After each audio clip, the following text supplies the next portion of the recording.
seen him against... Apologies, fans, for that. As the match gets underway, Haas disrespecting Hopkins. Now both men locking up. You know, in the past, we've seen Big Dick Hogg pick up victories here at Epic Pro against the likes of Darwin Finch and Delilah Doom, hoping that Michael Hopkins proves the hat trick here tonight at Sicker Than Your Average. Of course, Haas having really impressive victories over Darwin Finch and Delilah Doom. Now, I would say this is his toughest test yet. I mean, no disrespect to Darwin or Delilah. Michael Hopkins is just a game competitor. And Jordan, I don't know if you know this, but they've actually faced off in a steel cage match a couple years ago in tag team action when, Hopkins was teaming up with Casey Douglas as A.K. Romby, and Haas as a member of True Grit with his old partner, Jesse James. Yeah, Haas sent Michael Hopkins a message before this match went underway saying, Michael Hopkins, we've never touched one-on-one, amigo. We've been up and down SoCal in tag team action. I'm coming for that ass, boy, and that's no BS. But right now, Michael Hopkins seeming to have the advantage in the early going. Big splash to the corner. Beautiful series of attacks, and Haas counters right there. Gets out of dodge, does Haas, but gets caught with a big elbow. Hopkins using that aforementioned athleticism, cross bodies, each and every pound of weight onto Hogg, and he's going to need all of it against Big Dick. Hogg outside of the ring. Hopkins looking to set him up for a dive possibly, looking for maybe a tope suicida. Here he goes, let's find out.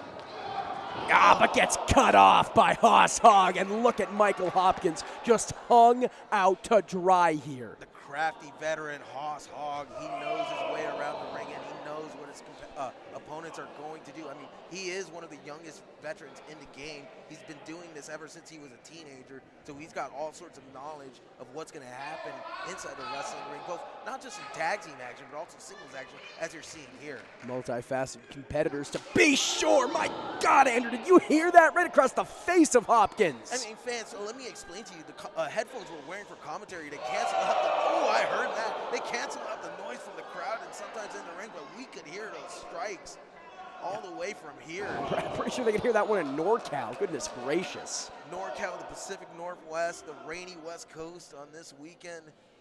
And we'd like to thank all the fans who have come out to join us here tonight, braving the elements as Michael Hopkins trying to brave Hogg, but gets hit with a forearm strike right there. Yeah, it is a rainy weekend. It is a cold weekend here as far as the West Coast is concerned, but the action is hot and heavy as Big Dick Hogg just wears down Michael Hopkins systematically. Hopkins now fighting back, connecting with some strikes. Hits the ropes.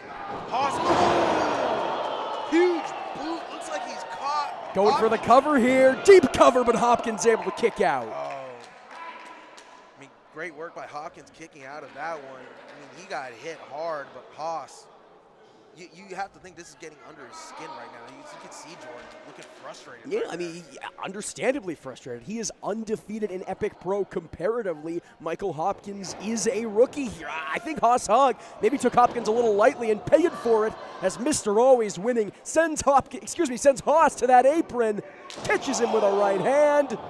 Very intelligent move by Hopkins. And a drop kick right to the feet. Sends Haas to the outside. Haas on the floor. Yeah, listen, I mean, Hopkins is brash, Hopkins is cocky, but as you can hear, firmly has the fans in his corner. The merciless nature of Haas, hold on. He's got the scooter. He's got the scooter. The fans want to see it. This ain't no American Badass Undertaker. This ain't no Chuck Palumbo. This is Mr. Always Winning, scooting and booting Hogg down to the linoleum floor. What a move by Michael Hopkins. Usually he does that into a clothesline, but instead just sweeping the leg of Haas. Well, listen, Hogg is a very big man, and what better way to cut off a big man than by cutting off those tree trunk-like legs? If he doesn't have that base, if he doesn't have anything to stand on, that power is not going to do him very good. You know what they say, Pacina? The bigger you are, the harder you fall. Hopkins now on the ring apron. Yeah, but is he taking too much time rallying the people here? Yes, catches him. Yes, he is. Knee right to the mush. From a half Nelson. Back first goes Hopkins, but Hogg is so exhausted, so tuckered out that he can't yet capitalize. Both men are down now. Referee Victor Cuentas administering the 10 count. Yeah, no one wants to see our opening contest here. It's sicker than your average and in a double countout, least of all against two impressive combatants like Michael Hopkins and Big Dick Hoss Hogg. And if you're Hoss, you're not going to want to lose your first match or not get a W just like this, you know. You want to get that win. Now Hopkins fighting back Hoss, throwing a strike in exchange. Now both men tit for tat, back and forth. Listen, Hoss obviously has the power advantage, but Hopkins is coming to play, not going quietly into the night. Hoss now with some momentum, hits the ropes. Hoss gets hit with that back elbow after Hopkins followed up. Hoss following up. Oh, huge splash. Just cuts him right off at the heels. But look at Hopkins with a spin kick. Staggers the big man. Hogg's on spaghetti legs. Hoss looks wobbly. Hopkins looking to finish him Just nails him. Hogg into the cover, leg hooked. No! Oh! Hopkins survives. Jordan, I thought that was it. I thought Hoss had him, but Hopkins kicked out. I think Hogg thought that he had him, most importantly of all. But somehow, Michael Hopkins fighting that intestinal fortitude, fighting that will to win. But now, I think Hogg is looking for it. That crazy lariat, the move that we've seen him win so many matches across SoCal with. Hoss looks for it, gets countered. Hopkins kicks him in the knee. Cut Head off kick. at the heels. Oh, tornado punch over to DDT. He hits it. Beautiful combo by Michael Hopkins. Goes for the pin. Hooks like 1, 2. No, Hogg able to kick out. But Jordan, I don't know if you noticed what I noticed. Hoss looked like he labored to get out of it. I wonder how much that combo took out of him. I mean, you got to think so much. Michael Hopkins adding that signature flair, adding that zest that only Mr. Always Winning can. He may not have that power advantage, but man, he is using that speed, he is using that tenacity, and perhaps most importantly of all, using that it factor to take Hogg to his limit. Lands on his feet. Oh, Hoss with the headbutt, Bo. Sorry to cut you off, Jordan. Oh! You want to talk about getting cut off? The lariat cuts Hopkins off. Count to 100, Victor. Hogg gets his third victory in Epic Pro.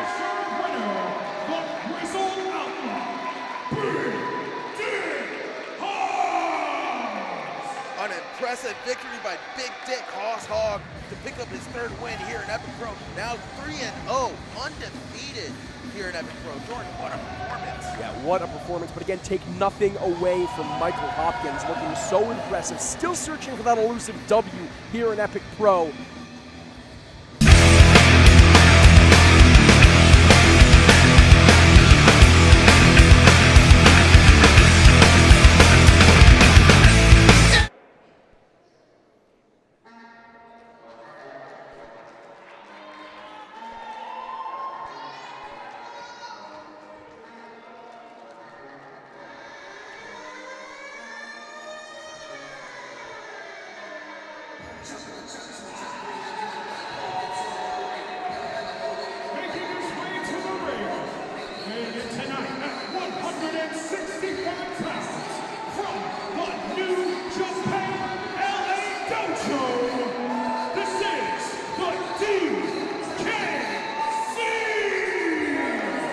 Andrew, this one's so interesting to me because neither of these men originally scheduled to compete here at Epic Pro Sicker Than Your Average when this card first dropped. You might as well call this a Dante Graves Invitational match.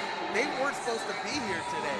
DKC originally replacing Jay Cabrera, who's supposed to face Calder McCall. But Calder McCall earlier this week got involved in a physical altercation and ended up injuring his shoulder. That's a true story, fans. That's not something that we're making up to play him up. He got legitimately injured, and we decided we didn't want to risk further injury, so we enlisted Darwin Finch at the last minute to come replace him, and now he'll be taking on the DKC from the LA Dojo.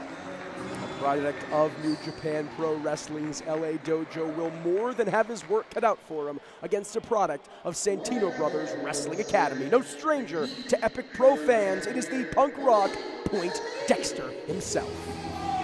And his opponent, making his way to the ring from the Galapagos Islands, weighing in at 845,496.178 decibels,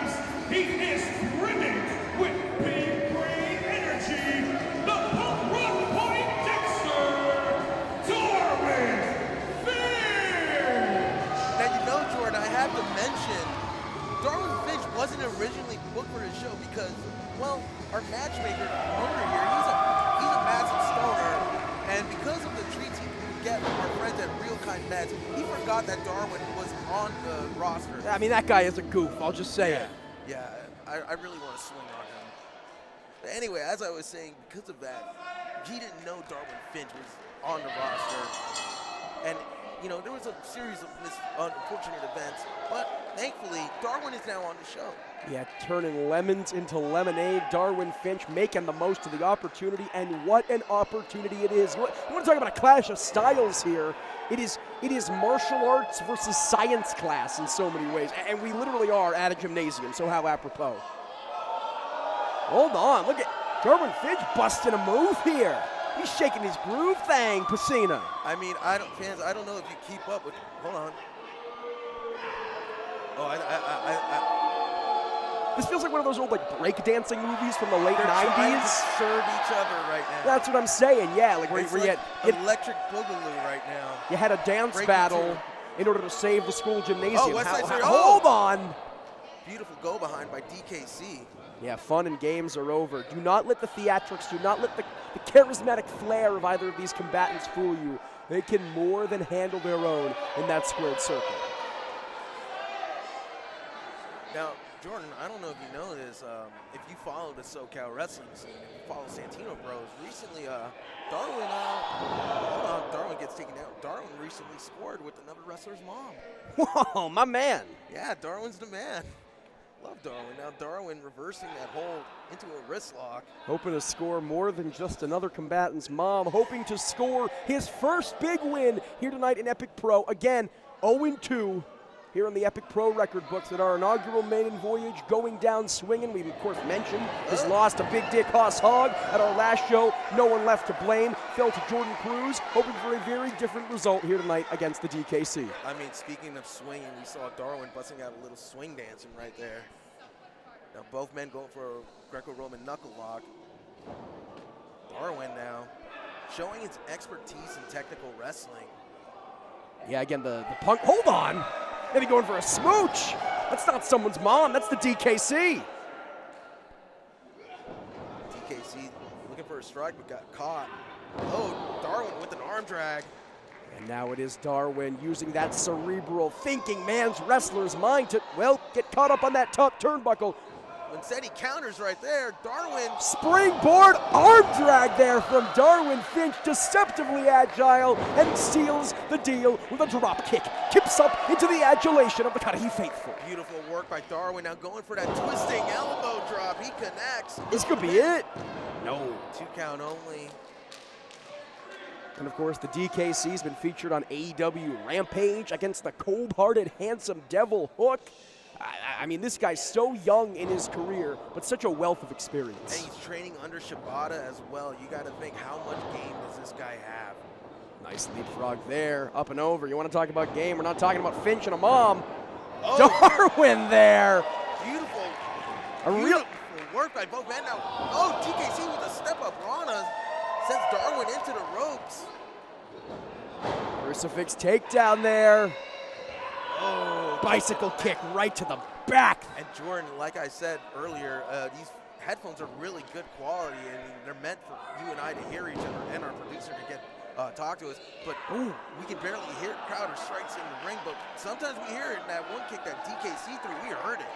I don't think we heard that kick from Darwin Finch, and the DKC seems less than impressed.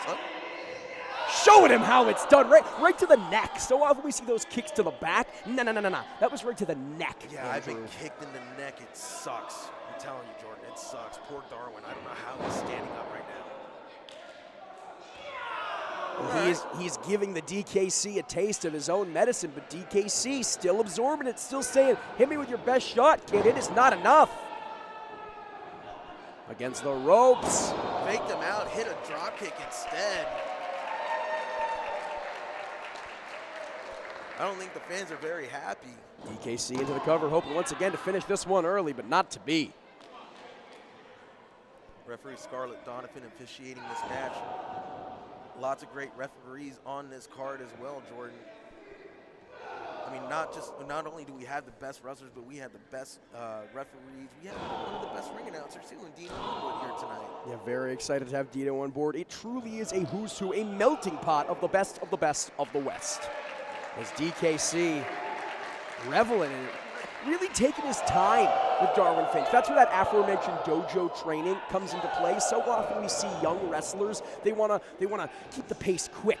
They put the proverbial cart before the horse, but not DKC. With that dojo tutelage, he does things the old school way. He really takes his time, and it might benefit him here, but Finch able to kick out. DKC looking frustrated with that count, but it was a fair count, I believe. Yeah, I mean, listen, Darwin Finch, again, appearances can be deceiving. You look at Darwin Finch, maybe you're unfamiliar with his work, you look at the flashy gear, the crazy hair, the lab coat, you might underestimate him here, but not to be Darwin Finch. Taking DKC down and thinking head scissors, no, reversing into a pinning predicament. DKC kicks out. DKC looking for a kick, Darwin catches it, reverses, lands it face first onto the mat. Darwin hits the ropes. Kick right to the head there by Finch. Now the fans clearly behind Darwin. Has DKC set up in the corner, comes charging in. DKC moves though. Gamangiri by DKC. And nothing but a face full of turnbuckle for Finch.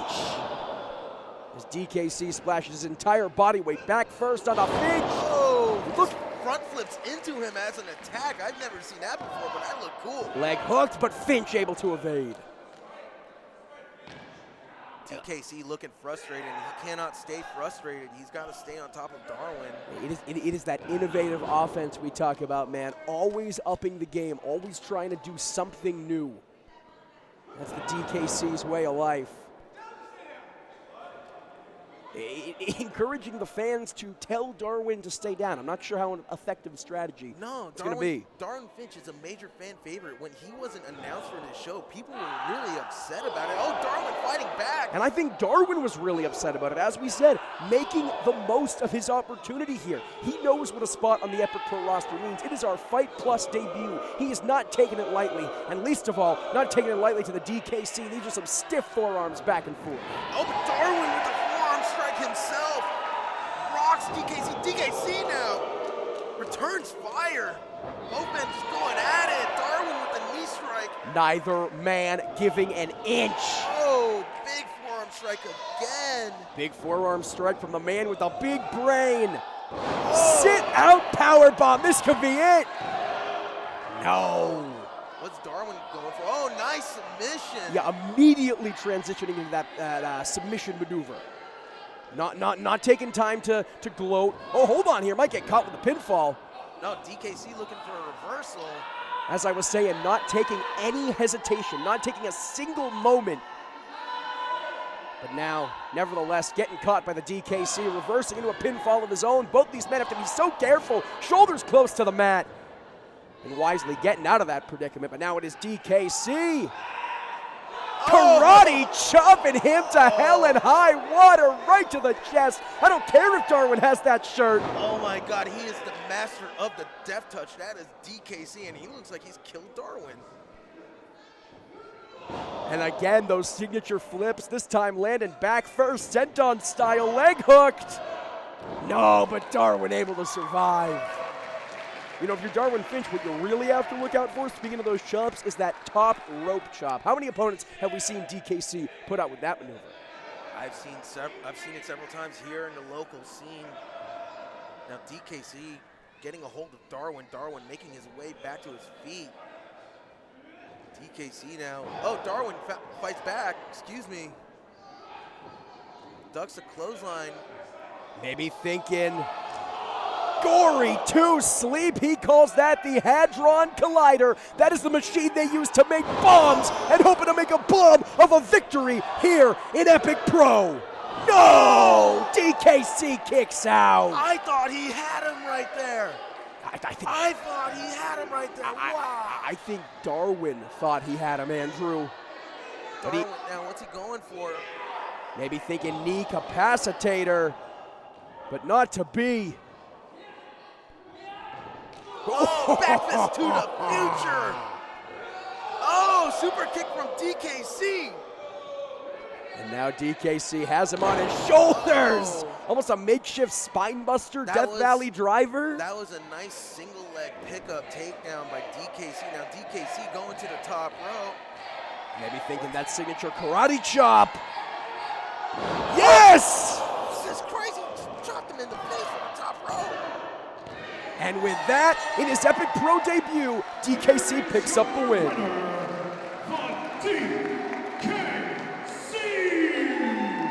I mean, you have to feel bad for Darwin. I mean, he really wanted to get his first win tonight, but you know what? It was a very last-minute change for him. Now going 0-3, but DKC with his first victory here in Epic Pro. What an impressive victory. But Darwin Finch still had an impressive performance himself.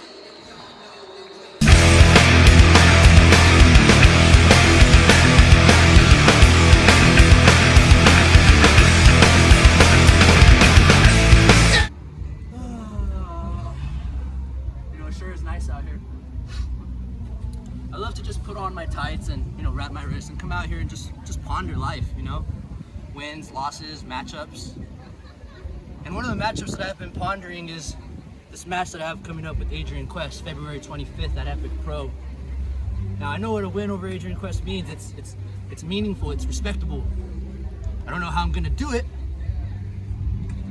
but like I always say, Cameron Gates always finds a way. And maybe I'll just sit here and just ponder out my options a little bit more, and maybe I'll think of something.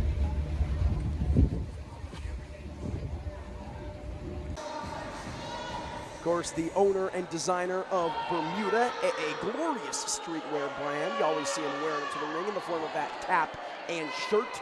But right now, it is not about his entrepreneurial endeavors. It is about Cameron Gates. It is about Epic Pro, sicker than your average, right here, right now. The bell rings and we are underway. Both men looking very energetic.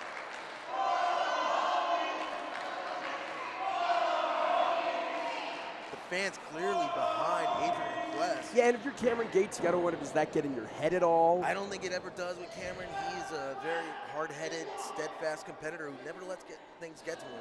But he likes to get to his opponents. He cut a promo beforehand, as we saw, literally at the beach in full gear. I'm not quite sure what that's all about. He says that sometimes he just likes to tape his wrist and put on his gear and come out there to think. He's a fry short of a Happy Meal. I'm not going to try to understand or unpack that. But Cameron Gates saying that, and I quote, verbatim, speaking in the third person, Cameron Gates always finds a way. Will he find a way tonight against Adrian Quest? Remains to be seen. And last time he was here, he found a way against Jordan Cruz, manipulating referee Victor Cuentas, hitting Jordan with a low blow and hit him with the belt as well, with no titles in this match.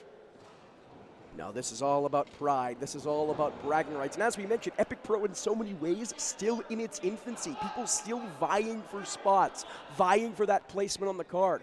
What a platform here on Fight Plus. Cameron Gates and Adrian Quest both know the importance of that. Cameron Gates is a guy that he definitely wants to be a breakout star. And not only that, I know I'm getting a little behind the curtains on this, but Cameron Gates is about to be a dad soon for the first time.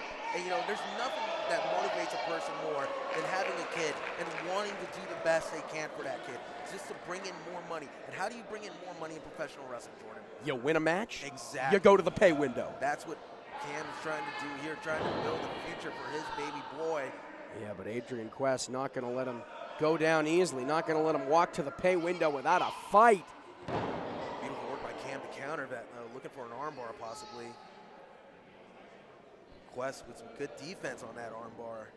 Adrian Quest and Cameron Gates, I feel like, are so similar in so many ways, guys, that really, if you know, you know. Hidden gems, diamonds in the rough, sort of underground sensations. If you're familiar with this work, if you're a SoCal independent aficionado, look at that beautiful work from Adrian Quest, then you know what both of these guys are all about, but still searching for that intangible breakout moment, and we might see it here tonight.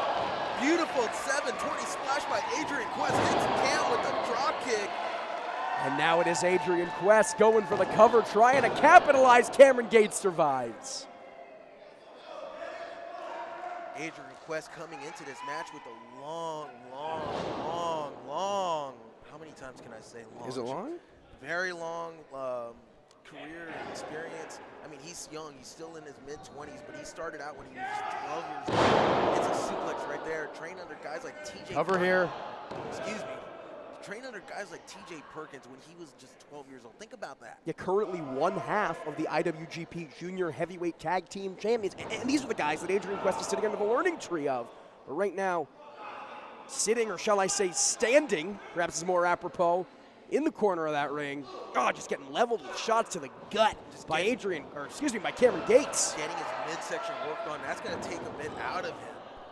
Cameron Gates took a few too many moments with that Cam Gates shuffle, but not going to let it sway him. Chin, meet top, turnbuckle, knee straight to the back. Now, Jordan, I don't know if you know, or sort of fans know this, but under that padding right there, that Cameron red Gates padding, capitalizing. No. it's just a metal buckle. So Adrian Quest just went face first into metal. Right Yeah, I think there are a lot of presumptions, a lot of misinformation around what a professional wrestling ring is, but you're absolutely right. Beneath a very thin, uncomfortable in its own right layer of padding, it is just metal, and that is what Adrian Quest's chin just got a hell of a lot of. He's lucky he doesn't have a chipped tooth after that. He's lucky he's still conscious, to be honest with you. With Cam continuing to go to work on the body, that's going to drive the air out of Quest as the match goes on. Yeah, he's not going to be cautious if Cameron Gates has his way. Just merciless here. Into the cover goes Gates. A bit of a lackadaisical cover here, using that finger to point to taunt towards the people. I'm not sure how wise that is. A very cocky pin that might have cost him.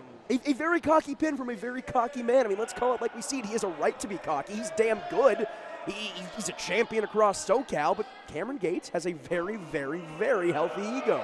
But Jordan, if I may counter that, you cannot be cocky against a guy like Adrian Quest. He's just too good, and he will find a way to take advantage of that cockiness and make you look like a fool. Well, it's that classic balance that every professional wrestler, every athlete looks for between confidence and cockiness. Believing in yourself, knowing that you have what it takes to do it. And then there's cockiness, of course, assuming that you can do it. Taking an opponent like Adrian Quest lightly, you cannot afford to do that. And young Fuego showing exactly why, staying in this thing but getting caught by Gates. Quest reverses an Irish whip. Oh! Beautiful drop kick. Looks like he caught him right on that knee. It looks like an injured knee from a few months back. And maybe coming back to haunt Cameron Gates a little bit. I mean, Jordan, I know Cam is a bit of a jerk, but you don't want to see bit? You don't want to see anyone get hurt. No, absolutely not. And a knee injury for a guy that young, especially for a guy who wants to do stuff for his family in the future, that could be very bad news. Oh, Cameron Gates surviving this leg lock here from Adrian Quest, if only for the moment. Andrew, you're absolutely right, but to Cameron Gates' credit, all bias aside, all judgment aside, I mean, within a matter of months, an injury that might have taken another guy out for a year, an injury that might have taken another guy's career from him, full stop. Cameron Gates is back in the ring, picking up right where he left off, or shall I say getting taken down right where he left off as far as Adrian Quest is concerned. Well, you have to think this is a bit of a revenge for Adrian Quest, who basically went face first into a metal buckle earlier. Now getting the advantage of Cam, going to work on the limbs, now targeting the leg specifically. Oh, but look at Cameron Gates, sunset flip reversal. Quest survives. Oh, and Cam with a back elbow. Yeah, just catches him seemingly instantly there, and as you said, nursing that knee. Still favoring the knee, that's going to come into play, just like Cam attacking the body came into play against Quest earlier in the match. Yeah, I understand it, I sympathize, I empathize with it, but Cameron Gates is frankly wasting precious seconds that he could be taking the fist to Adrian Quest, and ultimately, as this match wears on, that is going to cost him. And that's going to cost him too, possibly getting in the face of Victor Quintas. He can end up getting disqualified, or he can give Adrian Quest enough time to recover and mount an attack that could put him down. I posed the question earlier, does the less than warm reception from the people phase Cameron Gates? If what we're seeing here is any indication, it might be the exact opposite. It almost seems like Gates is feeding off of that hatred from the people. Fans chanting Adrian now. They want to see Quest now the comeback.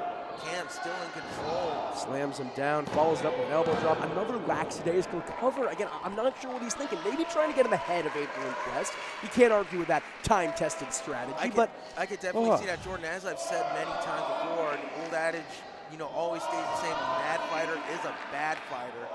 Now you see, I feel like Cam wants to make Quest mad, but it's not working.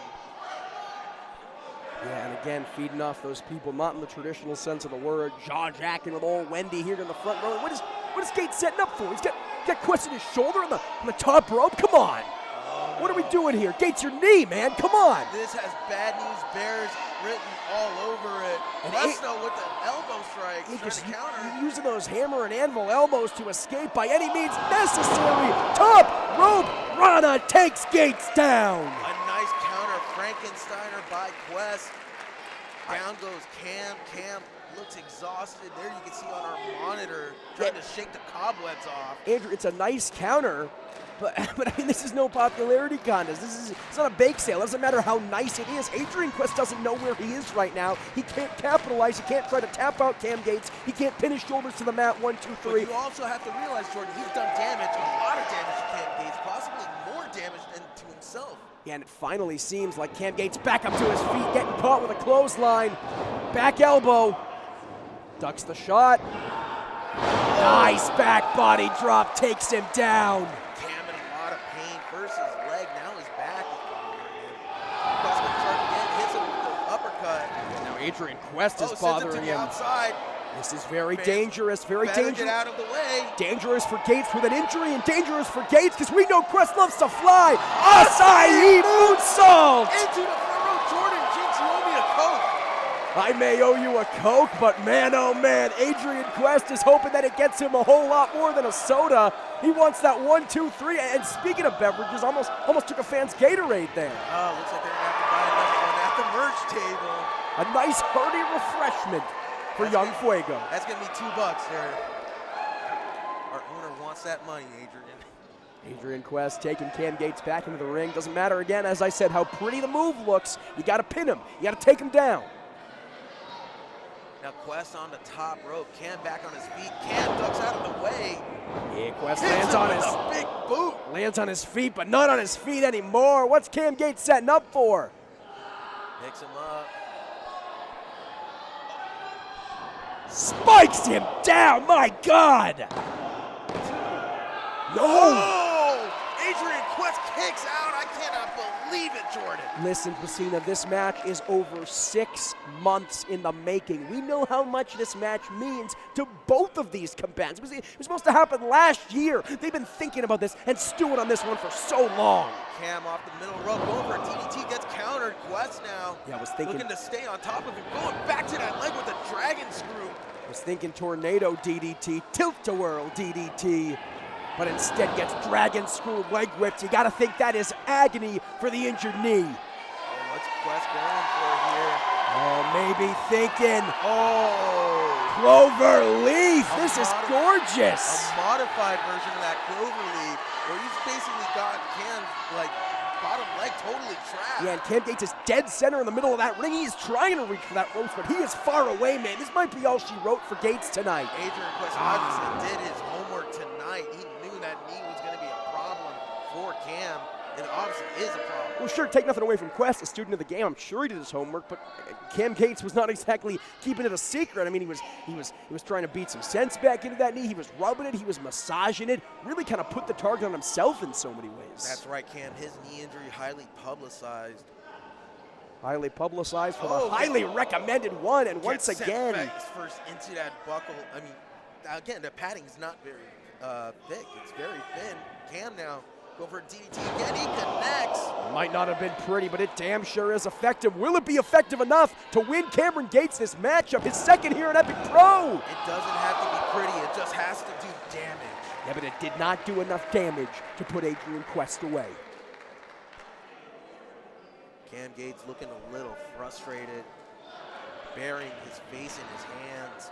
Yeah, and again, he's a Also man without a leg here. Looking to struggling to get up, it seems. Yeah, definitely favoring that left leg. That left leg is tender. You got to think if you're Cameron Gates, you want to put this one away as quickly as possible. Uh-oh, what's he going for? Oh, Quest fighting out of it. Oh, 40-ounce bounce. Usually he does that off the ropes. Now Quest. Yeah, you want to talk about off the ropes. He's heading to that higher ed district right now. And fans, I'm not just talking about the color of the turnbuckle. Quest now wanted to go to the top rope. Cam fought him off. Quest. Oh! Michinoku driver. What is this, Pacina? Oh my God. Finishing each other's sentences as Adrian Quest tries to finish Cameron Gates. Possibly looking to set him up for the Phoenix Splash, signature move of Adrian Quest. Yeah, if you've watched New Japan Strong, you've seen this a time or two before. Quest has it measured. Lands on his feet though. Cam though. Oh, sends him shoulder first into the steel post. Excuse me. Now Cam.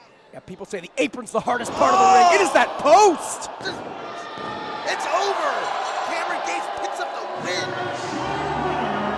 Highly recommended Cameron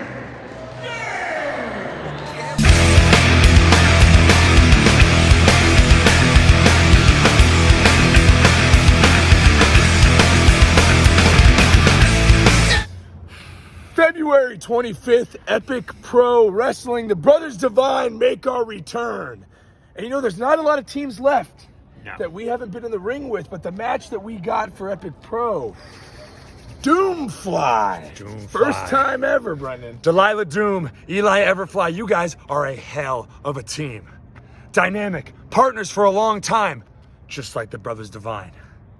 You got the speed, you got the charisma, but you're about to step in the ring with a team that you've never faced before. A team that's coming at you with everything we got. Because now we've got a chip on our shoulder and we've got something to prove. So we're going to figure out just who the best team in SoCal really is. Be there at Epic Pro, February 25th. Believe in the Brothers Divine. Referee for it in this match, Scarlett Donovan. And I gotta say, I am loving the jazzercise-inspired gear. It's a signature of Delilah, but I'm not sure I've ever seen Eli rock the singlet like this, and he is rocking it, man. I mean, I've seen Eli rock suspenders, but never a singlet like that. And I gotta say, it looks good on him.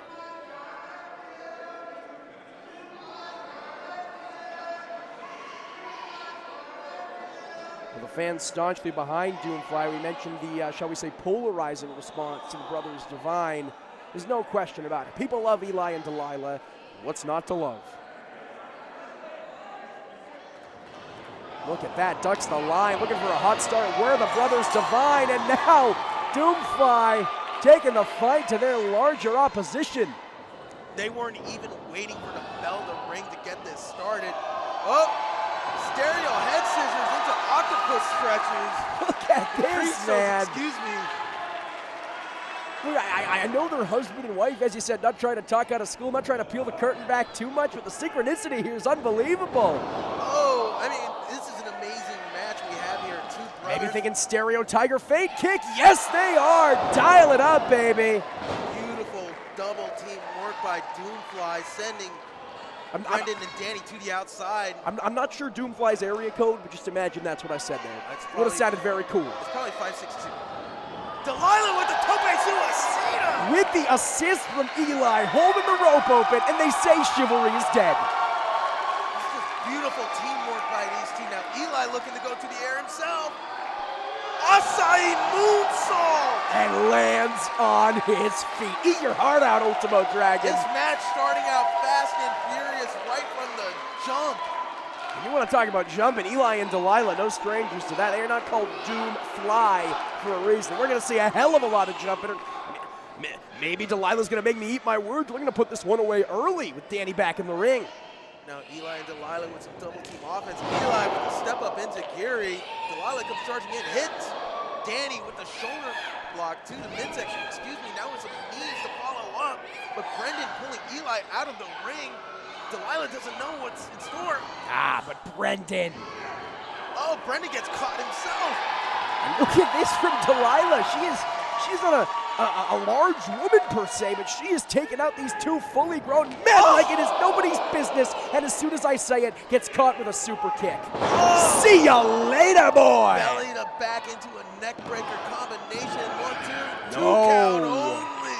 Delilah is tenacious. I've been fortunate enough to call several of her matches here in SoCal over the last few years. And the word quit is just not in her vernacular, Christina. No, it's not. I mean, she's gone toe-to-toe with our toughest wrestlers here in SoCal. I mean, she went toe-to-toe with Lil Cholo at our debut event and put up a tough fight. She went toe-to-toe with Big Dick Hogg at our, excuse me, I said Cholo in our debut event, excuse me. She didn't beat Hogg, but she really earned the respect of Hogg. And the last time we were here, no one left to blame. Yeah, I'm not sure if Danny Devine's looking for respect here. That warm reception seems to be quickly icing over. Yeah, Danny Devine, a bit of a jerk, tags in Brendan. Of course, the reigning MPW champion. And now we're going to see a double suplex. Man, look at the elevation of that. And did you see the way into the cover? Sorry to cut you off, Jordan, but did you see the way the ring bounced on that? Cover again. I mean, we've seen the ring bounce a few times tonight, but not like that on that sequence. And as I said, Delilah Doom, not a large woman. Do you know how much force she had to be drilled into that ring for it to make that kind of a wobble, as you said? Right. Danny going to work on Delilah. She's just trying to stay in right now. Elbow to the back by Brendan. As she was on all fours as well, so that's going to hurt even more. Well, I gotta say, I mean, Jordan, sorry to cut you no, off. Again, no. That's 2 points of contact and impact right there. The elbow drop to the back and then the force of the body going right onto the mat. And look at Danny Devine here, an illegal choke. Referee Scarlett Donovan gonna cut it off before it can really start. And Brendan Devine seems to be questioning it.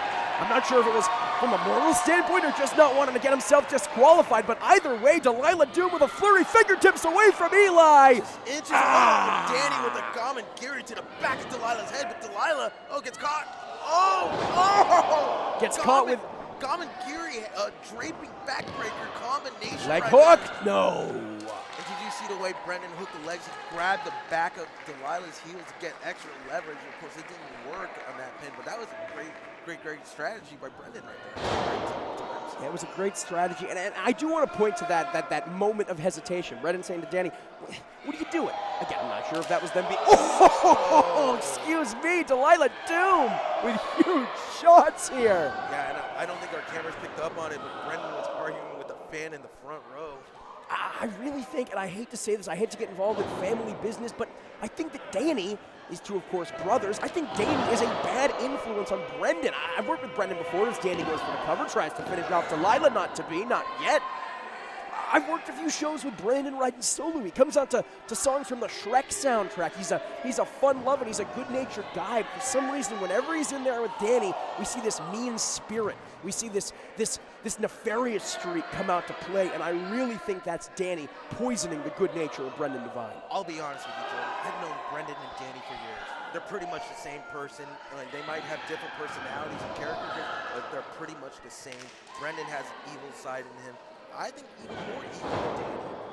And I don't think you've seen it, but I have. I don't want to see it again, to be honest. I don't think Delilah Doom wants to see it again, to be honest with you, Andrew. And you want to talk about basically being the same person. It stands to reason as the brothers Devine looking like a well-oiled machine right now. Now, Danny and Brendan are big fans of tag team wrestling, which is why they're a tag team. They wanted to do this because they love the art of tag team pro wrestling, and they're showing that art right now by cutting off the ring for Delilah, making sure she can't get to Eli to make that tag to get in so he can get some fresh energy in there for his team. Right now, the crowd trying to rally behind Delilah Doom. Yeah, I mean, we talked about how we have B-Boy and Ray Rosas coming up next to determine the true ace of SoCal. In many ways, this is the same case for SoCal's tag division. Both of these teams, the standard bearers of their division, and hoping to prove it once and for all against each other. Delilah Doom has Brendan staggered. Danny tags in. Delilah again, so close and yet so far to Eli. Cut off at the last second by Danny. And that's the thing about Danny and Brendan. They are students of the game. They love tag team wrestling. They study each and every aspect of it to make sure they know what to do inside that ring. And you're seeing it right now. They're cutting off the ring and making sure Delilah doesn't get that tag, which is very crucial. They got to beat her down in order to get this win and not let Eli get inside to get some energy offense. But repeatedly, Delilah lands on her feet here. Look at this. Oh, Delilah now.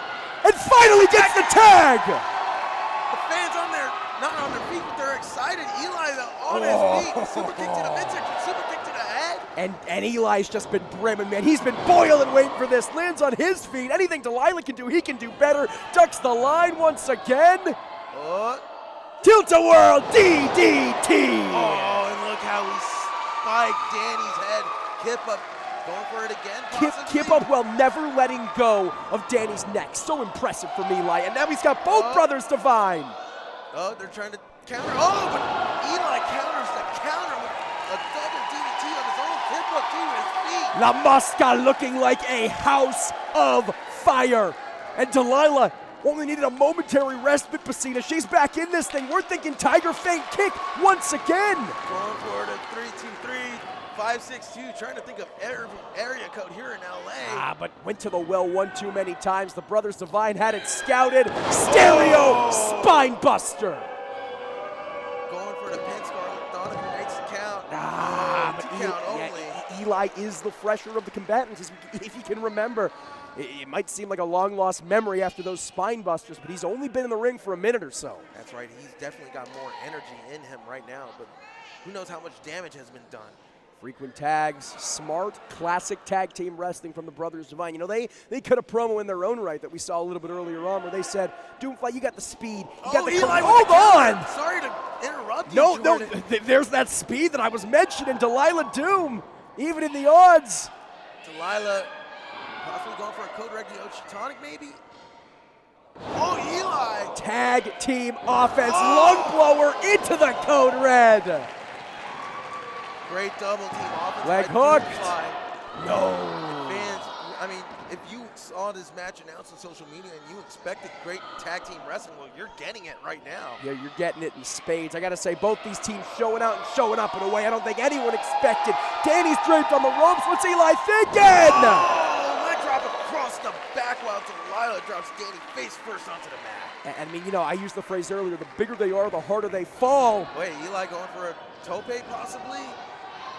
Yes, he is spilling out to the hardwood floor. I'm not sure who got the worst of that, Yeah, Eli but looked like he Brendan, landed on his face. Brendan Oh, from behind. Oh, that was close. That was close. Kick to Brendan the now gut. Going for a suplex, possibly gets countered into the small package by Delilah. 1, 2. No. 2 count only. And now it's Delilah Doom, wheelbarrow, stunner. Oh. Just drives the chin right onto Leg her hooked, shoulder. lateral press, no. And Delilah Doom, she's reaching for Eli. Gets the tag. What are they going for now? Oh, Danny. Well, we will never find out as Danny Divine pulls Delilah down. Eli with the super kick onto Danny, though. Yeah, Eli's trying to split his attention between both brothers. Oh, gets caught. Oh, this could be the generational shift. Oh, they connect. Divine intervention. It's over. The Divines pick up the victory.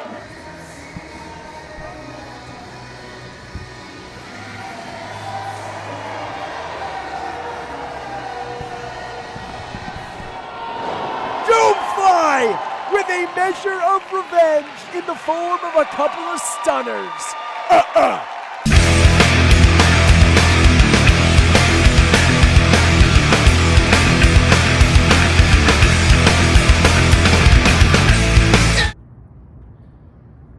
Isn't it funny? Isn't time a funny thing? See, there was a time when the name B-Boy struck fear in the heart of any professional wrestler that stood across the ring from him. See, there was a time when the New Age Punisher, the name B-Boy, commanded such reverence and respect in the locker room. See, there was a time, many years ago, Ray Rosas looked up to B-Boy. Looked up to the legacy that he'd built here in Southern California. But my, oh my, how the times have changed. Now it's Ray Rosas who builds the legacy. Now it's Ray Rosas that accomplishes everything there is to do here in Southern California. Now it's Ray Rosas that looks down on you, B-Boy. And despite everything that I've accomplished in my career, there's one thing that bothers me, one thing that eats at my very soul. I've never beaten you one-on-one. And yeah, I shouldn't care. Who cares, right? That shouldn't matter, but it matters to me. in order for me to solidify myself as a Southern California legend, to take that torch and rip it out of your hand and say that I am the one. I am the ace of Southern California. I'm going to do it on February 25th. B-Boy, I'm just going to tell you this right now. Your time is up. TikTok.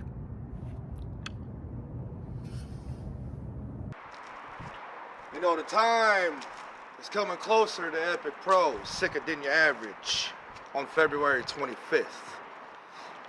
And I can't help but think about a young, scrappy man that was clean shaven and just getting his feet wet in professional wrestling here in Southern California.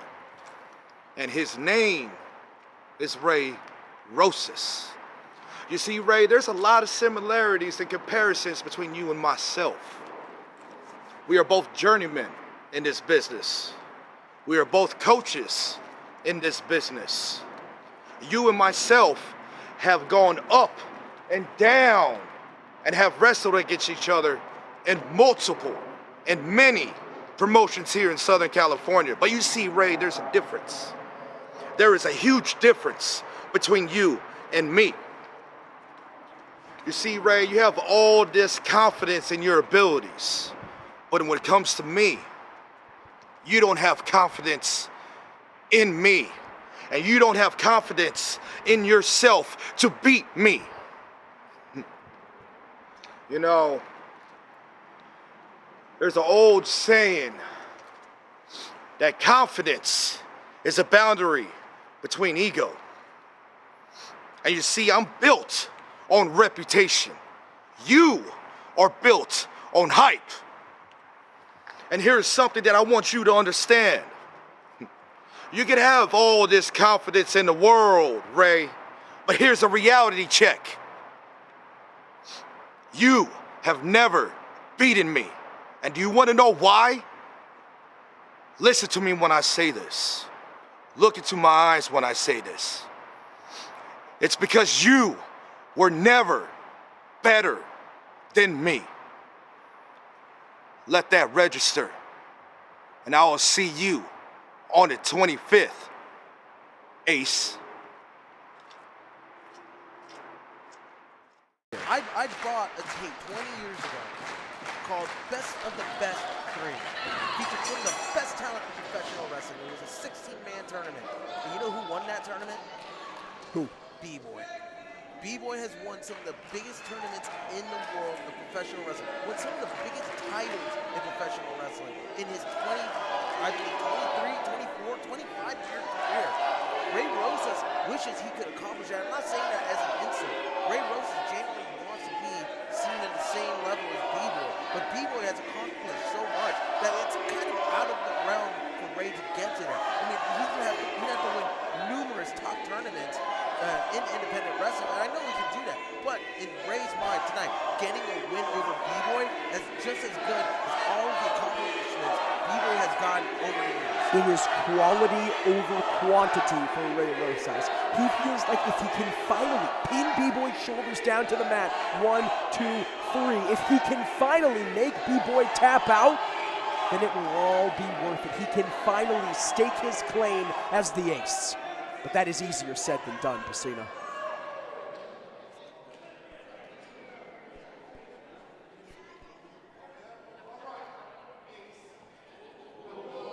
Wow. B-Boy insulting Ray right to his face. And as you saw in that video before this match played right after we announced our new commissioner, Dino Winwood.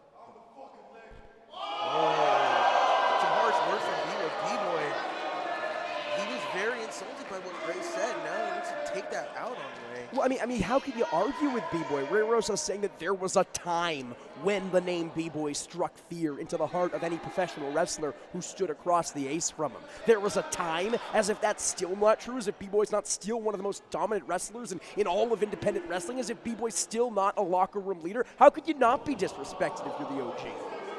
Ray Rosas disrespecting B-Boy right now, trying to play some mind games. course, Ray Rosas coming off the heels of a huge victory against the debuting Super Astro Jr. back at No One Left to Blame. Big victory against Kid Bandit back at Going Down Swinging.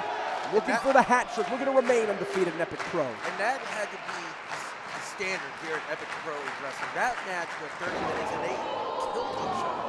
And Ray Rosas ended up getting the victory in that match, and now he's going for a victory against B-Boy. He ducks that clothesline, ducks the back elbow. Oh! Ray Rosas has known B-Boy for too long. He's not going to fall for that trick, but hey, it seems like you can teach old dogs new tricks as B-Boy putting a little bit of a new spin on an old hood classic. B-Boy now just getting in the head of Ray Rosas right now, it seems. But I don't know if it's going to work on Ray. Well, listen, B-Boy, he laid it out very clearly. We heard from him moments ago. You have never beaten me because you were never better than me. Plain and simple. Well, Ray wants to prove he's better than him right now, and hoping to do that, gets him a headlock takeover. B-Boy trying to squeeze the midsection of Ray to get a counter. Hold on, B-Boy reversing into a pinning predicament, hoping to put Ray away early. Not to be. Sends him against the ropes. You saw it right there. Now B-Boy with the going for the shoulder tackle, but Ray with the momentum there. Now the tides have turned a bit. Ray Rosas getting in the head of B-Boy. Oh! Wow. The signature taunt of B-Boy. You want to talk about mind games, Pacino? We're seeing them. Yeah, Ray Rosas playing with B-Boy's head right now. And I mean, we heard Ray Rosas earlier on tonight. He said that in order to say he's the ace of Southern California, he needs to rip the torch out of B-Boy's hand, saying that B-Boy's time is up. Tick-tock. Both men going for a Greco-Roman knuckle lock. Ray backs B-Boy into the corner. Referee Scarlett Donovan calling for the break. Oh, and that chop barely phased B-Boy. Look at that, man. Didn't even flinch off that chop. B-Boy inviting Ray to give him another one.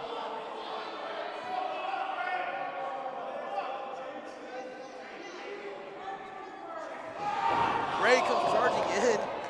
Fake B-Boy out. Thought he was going to go for a chop. Instead hit B-Boy with a forearm strike. Now Ray Rosas going for a violence party. Now B-Boy.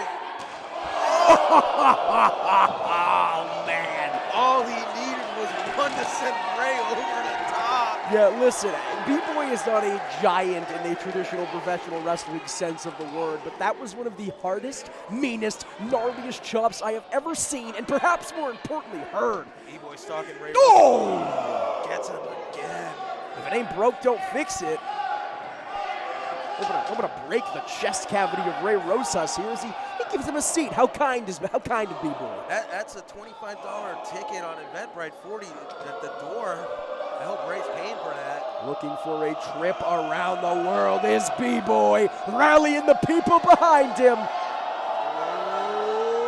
Oh, Ray with the counter. Gets caught flush in the face. And that's the thing, Ray has B-Boy scouted. I mean, they faced each other twice in the past, so Ray has to know what's coming. And he's also faced B-Boy numerous times in tag team action as well.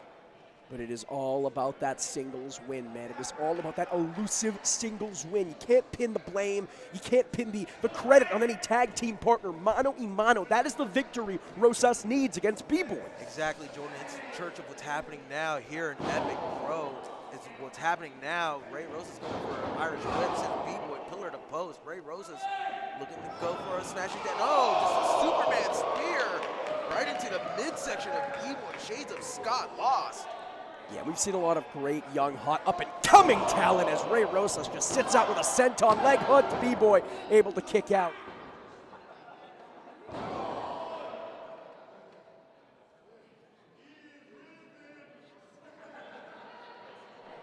Making it very, very clear that he is the future of Epic Pro. And as much as I might disagree with some of his tactics, as much as I might disagree with that brash attitude, it's going to be hard to argue with him if he picks up a victory against B-Boy, but easier said than done, Pacina. And remember, Jordan, hold on. Oh, facelift drop kick onto Ray. B-Boy has been doing that move for almost 20-some-odd years. The precision of the OG is unparalleled.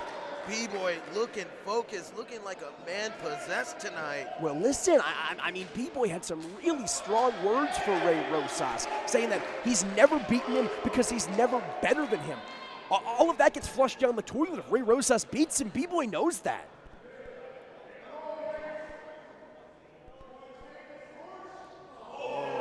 B-Boy talking some trash. Hold on. Double leg takedown. Yeah, now Getting him with some ground and pound in the guard position. Raining some haymakers down is Ray Rosas, going for that springboard moonsault, but no water in the pool. B-Boy with the shining wizard. Ray Rosas is out. Count to 100, Scarlett. No! And Jordan, I was talking about that tournament 20 years ago. Best of the best. That's what B-Boy, the move he used to beat guys like Sanjay Dutt in that tournament. Trent Acid. Some of the best professional wrestlers of the 2000s were in that tournament, and that was a move B-Boy has beaten them with, not just in that tournament, but throughout his career. He's beaten guys like Roderick Strong, Chris Hero, Alex Shelley, Super Dragon with that move. Yeah, that's... But Ray Rosas survived that move. What does that tell you about Ray tonight? It tells us that Ray Rosas is operating at a different level and that Ray Rosas needs this victory like he has never needed another one before.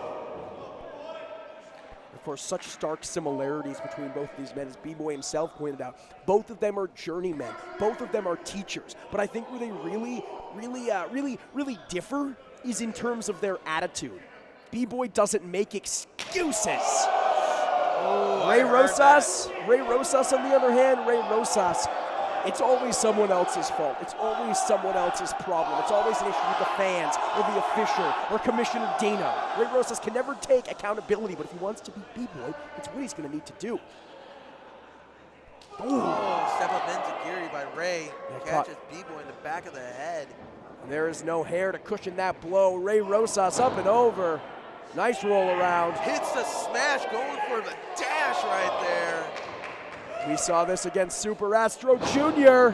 Oh, he usually follows that up with the lariat, but hits a spear. Into the cover. No.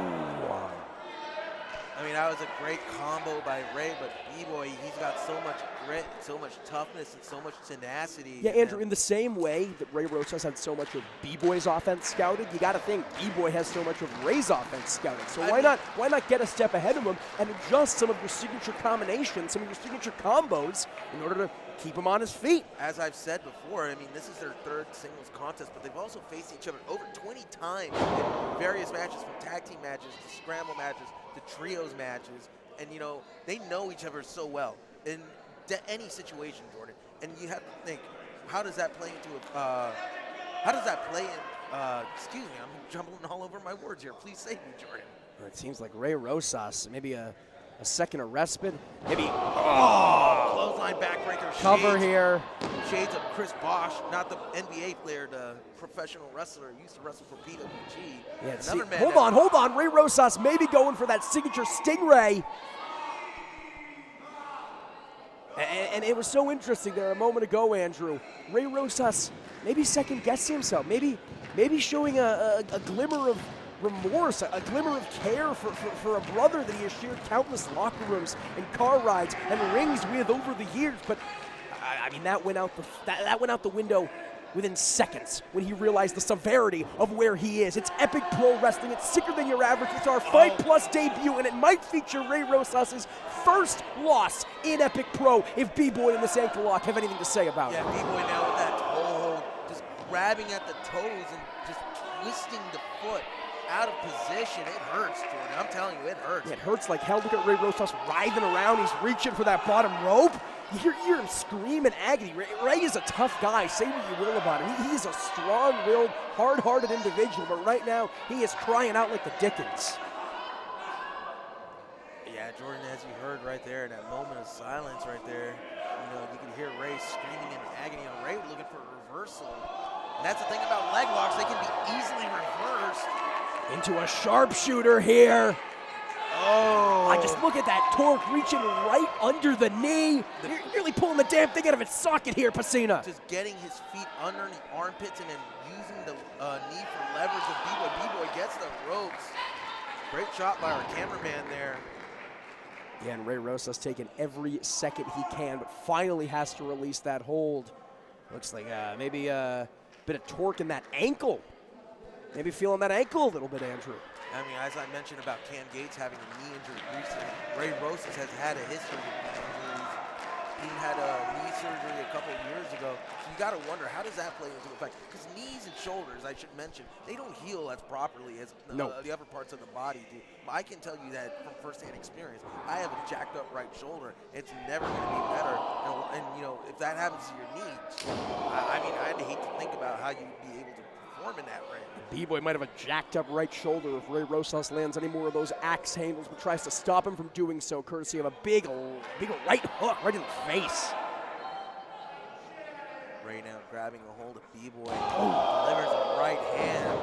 Oh, it looks like he's knocked B-Boy out. Yeah, look at the way that B-Boy just crumpled there, man. Lights on, but nobody home for the New Age Punisher. And interestingly enough, Ray Rosas not capitalizing. Yeah, pardon my language, Jordan, but B-Boy's dick is literally in the dirt right now. Yeah. Because of Ray Rosas knocking him out. But Ray Rosas not going for the cover, instead of looking out towards the people soaking up the moment. Getting swept into the fans' chance. Ray, what are you doing?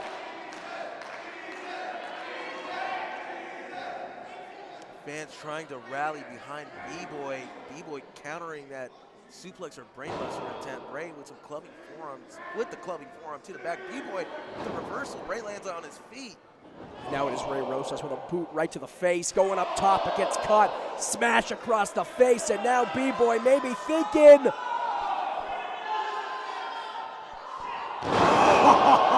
Plants Ray face first off the ropes. Almost a modified Razor's Edge there. That was gnarly, Pesina. An inverted one, but look at B-Boy right now on the mat. You want to talk about on the mat? Ray Rosas is on the mat. A reversal of fortune. My, how the turntables.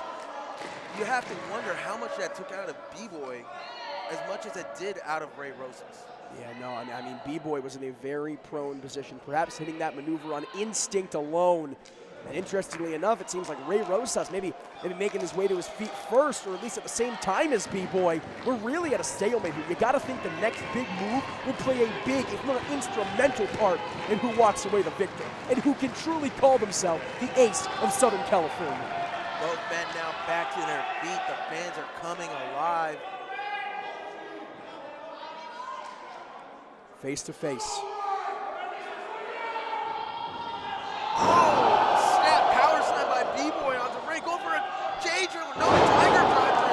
This has got to be it. This has got to be it. No! Oh. Rosas survives. It shows you just how much this means to Ray Rosas. I sound like a broken record, but damn it, Pesina, it bears repeating. This match is everything to Ray Rosas. There are no championships on the line. There are no tournaments, but this is the final step, the final nail in the coffin of B-Boy's reign as ace of SoCal. B-Boy now calling for the fan support. Maybe thinking brainbuster. How many opponents have we? No! Go for a rear naked choke possibly. Yeah, classic sleeper. And Ray Rosas doing everything he can to muscle his way out of this one. Oh, sends B-Boy dome first on that top turnbuckle. We've seen it a few times tonight. We know how much that hurts. Like we said, there's very thin padding on that buckle. Ray going for the adios amigos. He connects. Will it be adios to B-Boy's reign as a shining wizard leg hooked? No! B-Boy survives. Can't kill this legend, Rosas. Ray Rosas talks so much about snuffing out the flame, about ripping the torch out of B-Boy's hand, but something about B-Boy just flame retardant here tonight. Ray Rosas looking a little flustered right now, deep in thought, asking referee Scarlett Donovan about the count. It was an accurate count. Ray's got to stay on top of B-Boy though. Now some fans getting. And look at that sick smile inching across the face of Ray Rosas. He's looking to lock in that Stingray, Pesina. What's Ray going for? Stingray maybe? No. Gets countered. B-Boy. Death Valley driver drills him down. Leg hook. No, it's not. It's not. Rosas survives, perhaps on instinct alone, but Rosas is still in this thing. He's not done yet.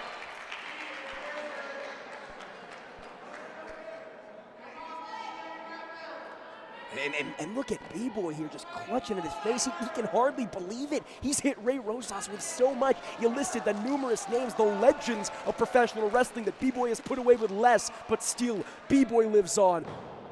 Ray Rosas. Ray Rosas has not been put away yet. Fans rallying, trying to get B-Boy back to his feet. Ray now back to his feet with the help of the ropes. The B-Boy stalking him. Going for the ace curse. He connects. Ray back on his feet. No, Ray has hold of him. Ray Rosas finds a second win, and German suplex him down. Super kick to the dome, but B-Boy not going down. B-Boy, perhaps on instinct alone, still in this thing. But, B-Boy. Oh, he's out. His spirit was there, but his body crumpled, Pesina. He's out. And Ray Rosas can hardly believe it. He's not moving. Oh, no. I mean, I've seen guys go down before from damage, but Yeah, this does not look good, but it's not swaying Rosas. Look at the smile across this sicko's face. Scarlett's checking B-Boy right now. Yeah, that's a lot of dead weight right there. I don't think B-Boy's okay. I don't think B-Boy's okay. Ray Rose is looking. Oh, come on. Oh, no, B-Boy! B-Boy reversing! Brainbuster! Lateral press! Oh, B-Boy! B-Boy, as you said, playing awesome. Oh, my. Tricked Ray into thinking he was. I thought he was out. Yeah, I thought he was seriously. I thought that was a serious injury, Pesina. You don't have to tell me twice. I was about to ring the officials in the back. Hey, get somebody out here right now. B-Boy looks hurt, but B-Boy. Whether that was playing possum or just finding a second win out of nowhere, whatever it is, B-Boy doing anything and everything it took to stay in this one. B-Boy possibly also getting hands behind him. Ray on his stomach. You gotta wonder how much dead weight is B-Boy gonna have to pick up right now. I mean, they've had so much taken out of him in this match. And both men exchanging fire. Ray looking to exchange fire. Oh, he looks out of it. Yeah, I mean, again, the spirit is there, but the physical body can just not keep up. It's too exhausted. It's too worn down. You know, I don't want to be critical of our officials here in Epic Pro because we have great referees. But I really hope Scarlett eventually steps in on this because one of these competitors is not going to be able to continue for much longer. Look at all the exhausted fatigue in Ray. I mean, you saw it with B-Boy. Who knows how much of that was actually him playing possum and actually him just, trying to rest up a little bit. But this match is taking so much out of him. Oh! But out of nowhere, Ray Rosas finds his second win with that back elbow. B-Boy not going quietly into the ring yet. And both of these competitors spilling on the outside. Rosas landing on the floor. It's B-Boy landing on the apron. Oh, this is a precarious position. The hardest part of that ring canvas, Pesina. I mean, the ring canvas, of course, there's just metal right there. Very little padding. This is a metal edge. Both men on the ring apron. You never ding your knee or your elbow on a metal door frame, a bed frame. That's exactly it is. It is. A very precarious position between both of these men. But again, I think that speaks to how much this match means to both of them. They're willing to give up years of their career. No! Ray getting set face first onto the ring apron. B-Boy. What is B-Boy going for now? B-Boy parts the Red Sea. Telling the fans to move. The New Age Punisher with evil intentions. Oh no. Ray Rose is fighting this off. Thinking maybe STO here? For a lot. Excuse me, outside moonsault possibly. Rolling back into the ring, looking for that extra momentum. Tope! Into a DDT on the. Did you hear that, man? Did you hear the sound it made when B-Boy's dome cracked on that wood? Yeah, someone go check on B-Boy. Scarlett, go check on B-Boy. Somebody please go check on him. Andrew, I did not think that we could see this match taken to new heights of violence? I mean, Jordan, I don't want to cut you off again. I mean, stop your foot on the floor. This isn't very hollow ground. This is very hard. This wood, this floor, it's almost concrete. I know there's a little bit of wood on top, but it feels like concrete when you walk on top of it, and B-Boy's head went on top of that. Yeah, I knew how much this match meant to both of these athletes, but I don't think anyone realized just how much they were willing to sacrifice in service of a win, in service of true bragging rights, in service of becoming the ace of SoCal. B-Boy to keep his spot, Ray to snuff out his flame. Ray breaking the count. Scarlett Donovan telling him to get back in the ring. Listen, man, you can't argue with Scarlett maybe being a little fast and loose. After everything these guys have laid out there, quite literally everything they got, we can't afford to see this one end in a count out. Ray going to the top rope, possibly looking for an elbow drop. Signature move. He's defeated so many wrestlers with this.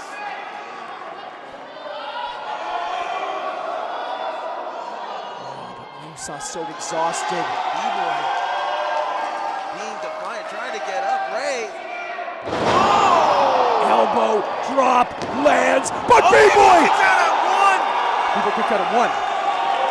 B-Boy kicked out at one, and the fans here coming alive. Trying to rally behind B-Boy. Less than a minute ago, we saw B-Boy's head get spiked on the hard linoleum floor of the Bill Greene Sports Complex, and B-Boy just kicked out at one. But again, the spirit can only sustain you for so long. The physical body gave out. B-Boy crumpling to the ground. I mean, you can be up and you can be as animated as you want, but that doesn't mean you're not feeling pain.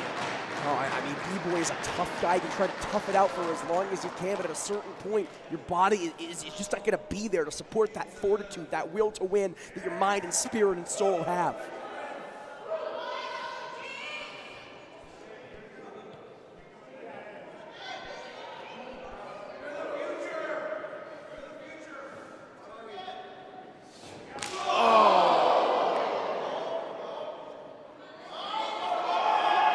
Thank you, sir.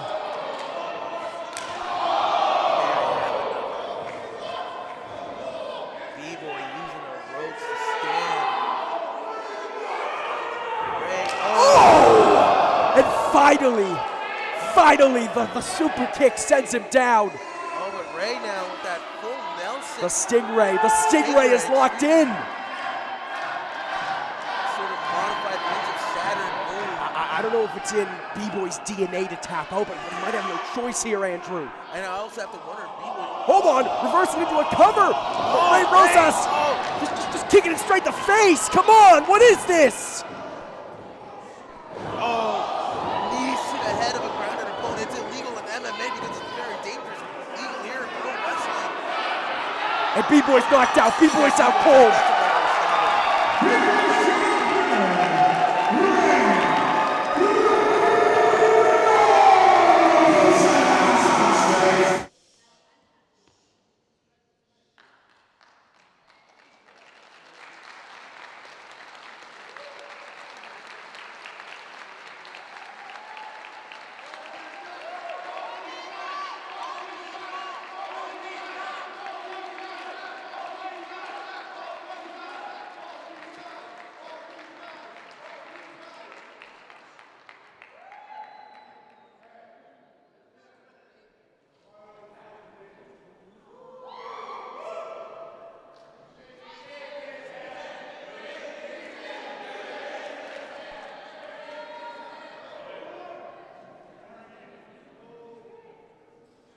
Oh.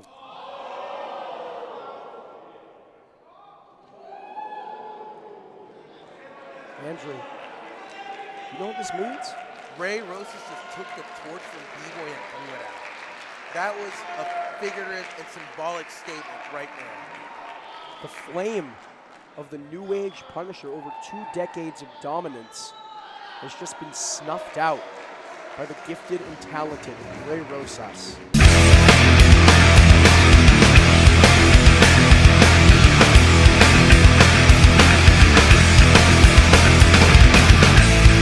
Your average poppy to his cap, but show off instinct.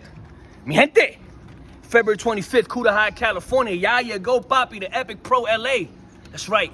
I'm making my debut against one of the hottest up-and-coming superstars in the SoCal scene. One of the rising superstars of professional wrestling of the next generation. But the key word, the key phrase, and all of that, Lucas Riley is next generation. Which just means that your time isn't now. Because right now we're in the era of Limelight. I run SoCal Wrestling. I'm the guy, I'm the Poppy, I'm the one that they come to see because I have the most sazon and the most charisma. I got enough charisma on this pinky and this tongue than you have in your entire body, Lucas. So this is what we're gonna do. Me and you are gonna stand across from the ring of each other, and we're gonna give the Epic Pro LA the match of the night. We're gonna have a banger. It's certified. Everybody knows once they see my face and your face on the flyer, they're gonna be entertained. But there's gonna be one winner, Poppy. It's gonna be Danny Limelight. You know, Danny Limelight actually made reference to the fact that Lucas Riley is considered one of the stars of the next generation, but made very clear that the key word there, the key phrase is next generation, that his time isn't now, because right now, we're in the era of Limelight. Well, we're going to see if that's true. Show of respect here in the early going between the Gravity Renegade and the radioactive Poppy. Up to the races between these two Epic Pro debutantes. Nice to see them following the Code of Honor, which we don't really recognize here, but we respect it. Lucas Riley now in the corner. Danny Limelight backing up. I should say Danny Limelight is one of the cockiest competitors here in SoCal, but he's cocky and he can back it up. So, I mean, that's what's really important if you have an attitude like Limelight. You have to back it up. He can do just that. Well, and listen, man, Danny Limelight, absolutely a healthy ego and healthy attitude. Just a month or so back made me sit in the corner during his pre-match promo. So I'm certainly privy to that, but it speaks to the respect he has for Lucas Riley, that he's abiding by the Code of Honor, that he's not trying to get into his head with he's trying cheers. to get into his head now. He's trying to get into his head literally by cracking it with a back elbow, but that's a different story.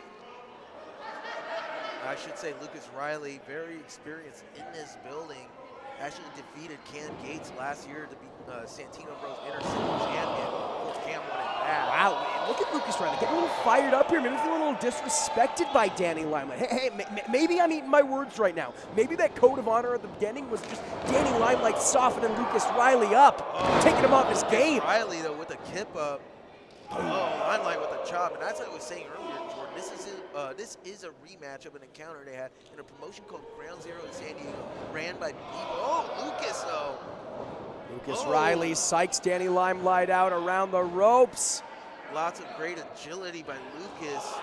Lucas now kicks Danny in the head. As I was saying, they faced off once before, and Lucas came out the winner in that match. That ended up being a SoCal Match of the Year candidate. Yeah, and this one, if the early goings are any indication, looking like more than a worthwhile sequel. The Dark Knight, or Godfather 2 of wrestling sequels, into the cover, but only a 1 count. I've never seen those movies. The Dark Knight or Godfather 2? Well, you're seeing a hell of a sequel right here, and that's all that matters. It's Epic Pro, sicker than your average. Danny Limelight versus Lucas Riley, the latter of which taken to the skies, but getting cut off. And now it is Danny Limelight heading to the top rope. Maybe less familiar with the top rope, certainly no stranger to it, but a little less familiar to it than a man called the Gravity Renegade. Lands on his feet there and gets caught with a huge drop kick. Yeah, that shotgun drop kick sending Danny right into the corner. Lucas looking to follow up, comes charging in. Danny places him on the top rope. Lucas counters. Yeah, and Lucas Riley seemingly has an answer for everything, but now it is Danny Limelight done messing around, done playing games. Danny just sending Lucas back first onto that top turnbuckle. Again, as you said, Jordan, bears repeating, not a lot of padding on those turnbuckle pads. You know, it's barely an inch of, cushion there. You press into that well, there is no cushion on the back of Lucas Riley as Danny Limelight just kicks it to hell. It's going to leave a mark. Yeah, imagine that, getting your spine just dropped onto a metal buckle and then getting kicked in the back right after. That's not going to feel good. And neither are these shots, just straight to the chest and the gut. Stomping a mud hole in Lucas Riley is Danny Limelight. Scarlett telling Danny to lay off Lucas. Danny Limelight is a seasoned competitor. He knows the rules of a professional wrestling match, and he knows exactly how to bend them to his will. The exact same way he's bending Lucas Riley's neck against that bottom rope. midsection. Lucas. You know, Danny Limelight in that aforementioned promo we saw earlier saying, Lucas, we're going to have a banger. It's certified. There can only be one winner, Poppy. And right now, Limelight making crystal clear that he is that winner. But here we, sorry to cut you off, but here we see Lucas fighting back, hits the ropes. Danny though, nice counter. Face first here, and immediately reversing into an STF. Beautiful bow and arrow style STF, it looks like. And the STF is such a painful submission hold because not only do you have that obvious torque on the neck, but you also have it on that leg, killing two birds with one stone, and now just raining down those elbow shots. No rest for the weary into the cover. But Lucas Riley survives. And it also bends your spine back a little bit, Jordan. I don't know if you noticed that. That definitely sucks. It's really a full body maneuver. Doesn't just zero in on one body part, which take nothing away from a submission that does just that. Oh, it's something that really takes everything out of a combatant, and now it's Limelight measuring Riley. Oh, running clothesline into the corner, shades of Matt Seidel, who's a huge influence on Danny Limelight in his career. Shimmying and shaking off the ropes into a springboard senton. Lateral press. Riley survives. Riley showing the effects of that offense. Danny Limelight looking frustrated. You gotta think Danny Limelight trying to soften Lucas Riley up for that signature Amorti Enseñando choke. Yeah, I mean, how many opponents from NorCal to SoCal, the Vegas to the Pacific Northwest and beyond have we seen Danny Limelight put away with that hold? We see Lucas throwing some strikes at Danny, trying to wobble. Oh, Danny with a kick to the midsection. Showing off a little bit. Yellow grooving and shaking, Lucas. but paying for it instead. Danny Limelight reversing Lucas Riley's reversal. Say that 5 times fast. By the time you're finished, you missed a huge flurry of offense, courtesy of Lucas Riley, and both men are down. Yeah, Lucas Riley finishing off Danny with that lariat. And the fans trying to rally behind. Well, it's hard to tell who's the fan favorite in this match. Because, you know, even though Danny's a little cocky, he's got a lot of people who support him. Listen, and of course, I'm sorry to cut you No. off again. That's the theme of the night, I guess. Lucas Riley, this is like his home turf. He's competed in this building so many times for Santino. Doesn't pick up the win. It'd be a huge for him and his team. And now it is Lucas Riley ducking the line, went for the enziguri, but Danny Limelight had it scouted under the legs. Runs him into that middle turnbuckle. It didn't look like Lucas had it all, but he had enough to send Danny and get some momentum into that turnbuckle. Lucas doesn't have to be pretty to be effective. These shots are an indication of that. Lucas going to send Danny Pillar to the ropes. Gets reversed. Lucas, though, up and over. Gets Danny. Hits him with a No good. Leg hooked. Oh, it's a count. And now it's Danny Limelight rolling to the outside, or at least rolling to the ropes, trying to find any momentary reprieve, anything to help him find his balance and find his composure. But don't look behind you, Limelight. You might not like the view. Lucas comes charging in. Oh, but spills to the outside. What a nasty fall, but immediately Riley recovers. Yeah, that's right. Lucas. He gets hit with a clothesline. He likes to go for his ace crusher off that top rope. He can like to go for whatever he wants, but he gets was clubbed with a clothesline. It doesn't matter. I was saying he likes to get a running start, but Danny Limelight had him well scouted, knew he was going to come in with lots of momentum, just sent him over the top rope. Great move by Danny. They're back on that apron. And of course, that just sets up to this. Danny Limelight. No! Drapes him on the top rope. Lucas Riley still fighting. Shots to the gut and reverses with a suplex of his own. Danny now rolling to the outside. You have to wonder if that's instinct or if he's just confused as to where he's at. Lucas now going for a dive. It's a bird, it's a plane, it's the Gravity Renegade! Suicida sending Danny just a few feet away from us. Yeah, and look at the hang time there from Danny Limelight, falling so fast and so far that he nearly reached our commentary booth. Now Lucas sending Danny back to the ring. Now it's Lucas Riley heading to the top where he is most comfortable. What's he setting up for here, Pacina? I don't know. It could be drop kick. It could be a splash. Excuse me. I thought Danny Limelight. Swanton bomb lays him out into the cover from Riley. This could be it. Not yet. Both men just laying it all on the line in this matchup. And you mentioned that aforementioned 2019 match of the year candidate back at ground zero between these two. Lucas Riley and Danny Limelight have both grown leaps and bounds since that match. So while it was absolutely a classic, no doubt, I think they are that much better, they are that much wiser, they are that much more determined for a victory at this point in their career. Danny with a smart move, dropping down to one knee, making himself heavier for Lucas. But backdrop, Lucas lands on his feet. Oh, gets hit hilarious. Did not land on his feet there. Danny hits the ropes. Oh, running PK kick onto Lucas. Yet he is not done yet. He's not done yet, Pesina. Picks him up in the fireman's carry position. Spins around, sends him face first right onto the mat. Calls that spin the block, and it might be all she wrote. Not today. Oh, not for Lucas Riley. 2 count only, says referee Scarlett Donovan. Block was spun, that's for damn sure, Pesina. Danny Limelight bewildered right now. He thought he had 3. I thought he had him too, but. Yeah, and that is the Achilles heel. I'm not talking about literal injuries that we've seen, the likes of Ray Rosas and Cameron Gates earlier on tonight. I'm talking about the bravado. I'm talking about the ego of one Danny Limelight. He's such an impressive competitor, but he lets that brash, cocky attitude get in the way. Big forearm strike onto Lucas firing back. Yeah, but it only seems to be firing up Riley even more.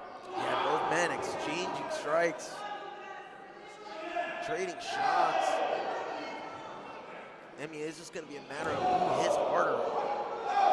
I thought this show was in Southern California, not in Idaho, but I must be mistaken with all these potatoes. Oh, back elbow right to the face. Beautiful move by Danny Limelight. That's got to be it, Pesina. Picks him up. Lucas counters. No!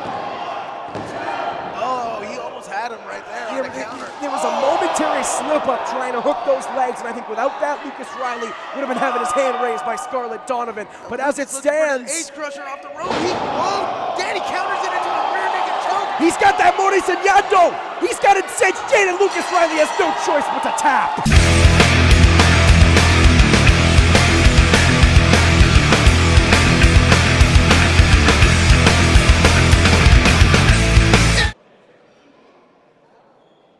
Fans, if you are not privy to Lucha Libre and all the splendor and wonder it entails, let me just tell you, you are in store for a real treat between Fulgor and Super Astro Jr.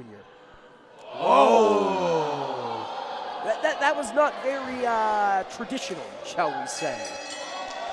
Bell rings and we are underway with our co-main event, Lucha Libre Special Attraction. Hey, but listen, I mean, Andrew, I can't even argue with that on behalf of Super Astro Jr. because you're in the ring with someone like Fulgor. You're in the ring with someone you know is gonna try to play mind games, gonna try to appeal to your ego in that way. Why not beat him to the punch? Why not beat him at his own game?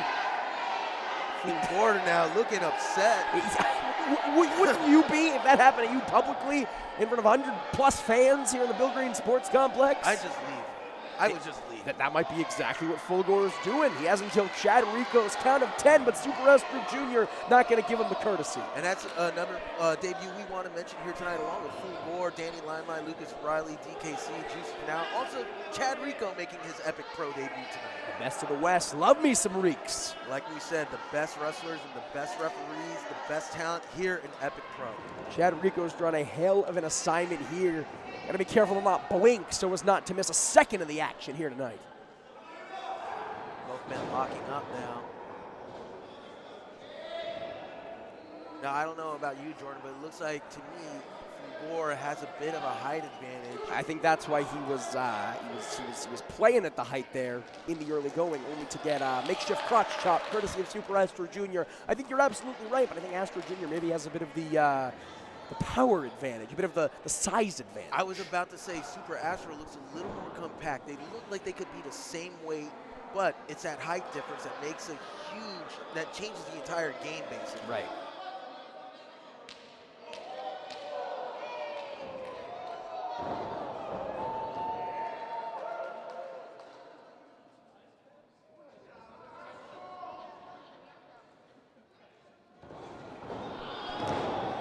And now it is Super Astro Jr. taking Fulgor down.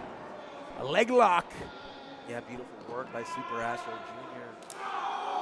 Like I said, son of the legendary Super Astro. If you don't know about the legend of Super Astro, his father. Oh, cover here. No. Nice bridge there by Super Astro Jr. Super Astro Sr., he brought the Tiger Feint kick here to America, to North America in the 90s. And because of that, Rey Mysterio was able to get influence and created the 619. But right now we see Fulgor in complete control of Super Astro. A lineage, a legacy of dominance across the world of Lucha Libre has come stateside. His repeated elbows to the chin, the mush, if you will. Oh, did you see the height Astro got? Yeah, followed up with a gorgeous kip up, no wasted motion from Super Astro Jr.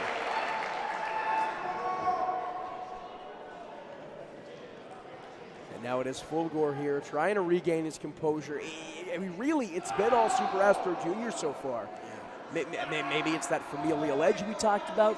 Maybe he has a chip on his shoulder because of that loss to Rosas back at No One Left to Blame. Remains to be seen. Astro's hands getting stomped on by Fulgor. And now it is Super Astro Jr. I mean, both men are being very careful with each other right now. Super Astro has Fulgor in that knuckle lock, looking to get some revenge. Oh, fakes him out instead. Yeah, again, I think Super Astro Jr. came to play. He is no stranger to Fulgor, and said, listen, I know this guy is going to try to get in my head. I know that he's going to try to bruise at my ego. I'm not going to give him the satisfaction. I'm not going to give him the opportunity, and it's paying dividends right now. Fulgor off his game in the early going. Again, back to the knuckle lock. Oh, come on, monkey flip! Yeah, nice monkey flip. Oh, Fulgor rose backwards, going for the pin. Oh, Astro on top of Fulgor. Oh, but into a sunset flip here! That's the thing. Only. That's the thing with Lucha Libre. You give these guys an inch, they take a mile. Arm drag. Another by Fulgor. Takes him down, but instead Fulgor with one of his own into the cover. This action too quick to call, let alone what? Super Astro Jr. like a superhero come to life, Messina. And that's exactly what Lucha Libre stars are. They are superheroes come to life. Just amazing athletic ability, larger-than-life persona. And we're seeing it here with Super Astro Jr. Fulgor, though, not liking it very much. Not trying to get the fans to get behind him. Yeah, I'm not sure how well that's going to work. These are Lucha fans. They love their technicals. They don't like the rules. As you can hear from their reaction now.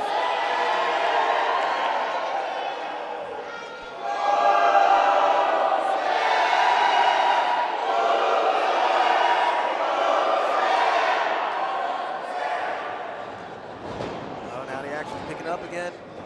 Super Astro into the ropes. Nice handspring there. Fulgor ducks the line. Top rope. Yeah, hip tossed into that top rope, springboard style. Beautiful Rana by Astro. And now it is Super Astro Jr. looking to take to the skies, looking to fly. No!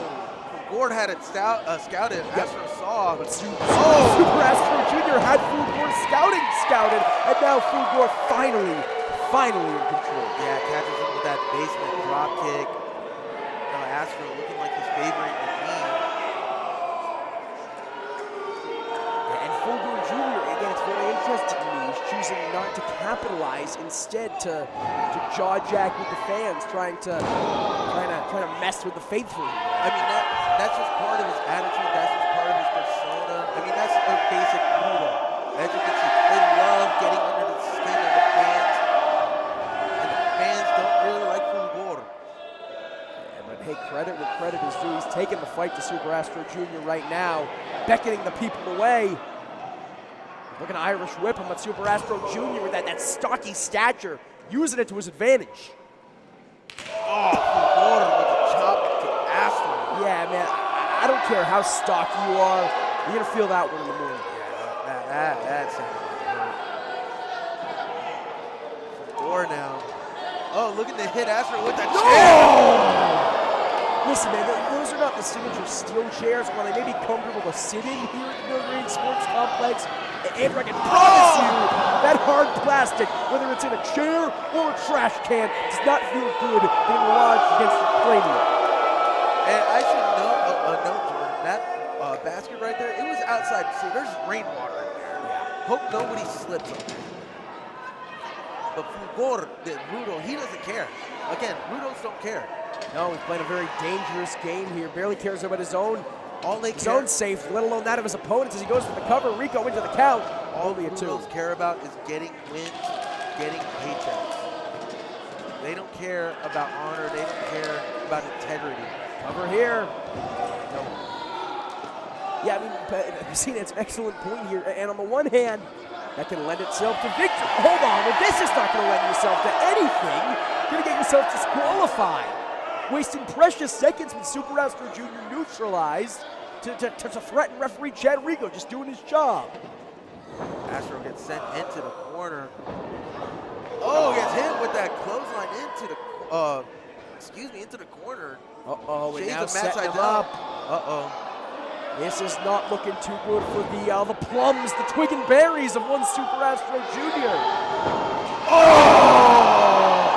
And interestingly enough, you might be wondering, how is that not a disqualification? I mean, it did not look, well, you can make the argument it didn't look intentional, but it also looked like it caught Astro above the midsection. I was gonna say what happened is he got him slightly above the belt, but I think the ricochet, the reverb, sent Super Astro Jr. into the turnbuckle, and the turnbuckle's what caught the gonads. We're gonna capitalize, but Super Astro Jr. kicks out. And now it is Fulgor absolutely dismayed at the fact that he cannot yet put away Super Astro Jr. It's really weighing on him here, Messina. Just digging that boot into his throat here. Again, there's no need to this. Fulgor's looked very impressive so far.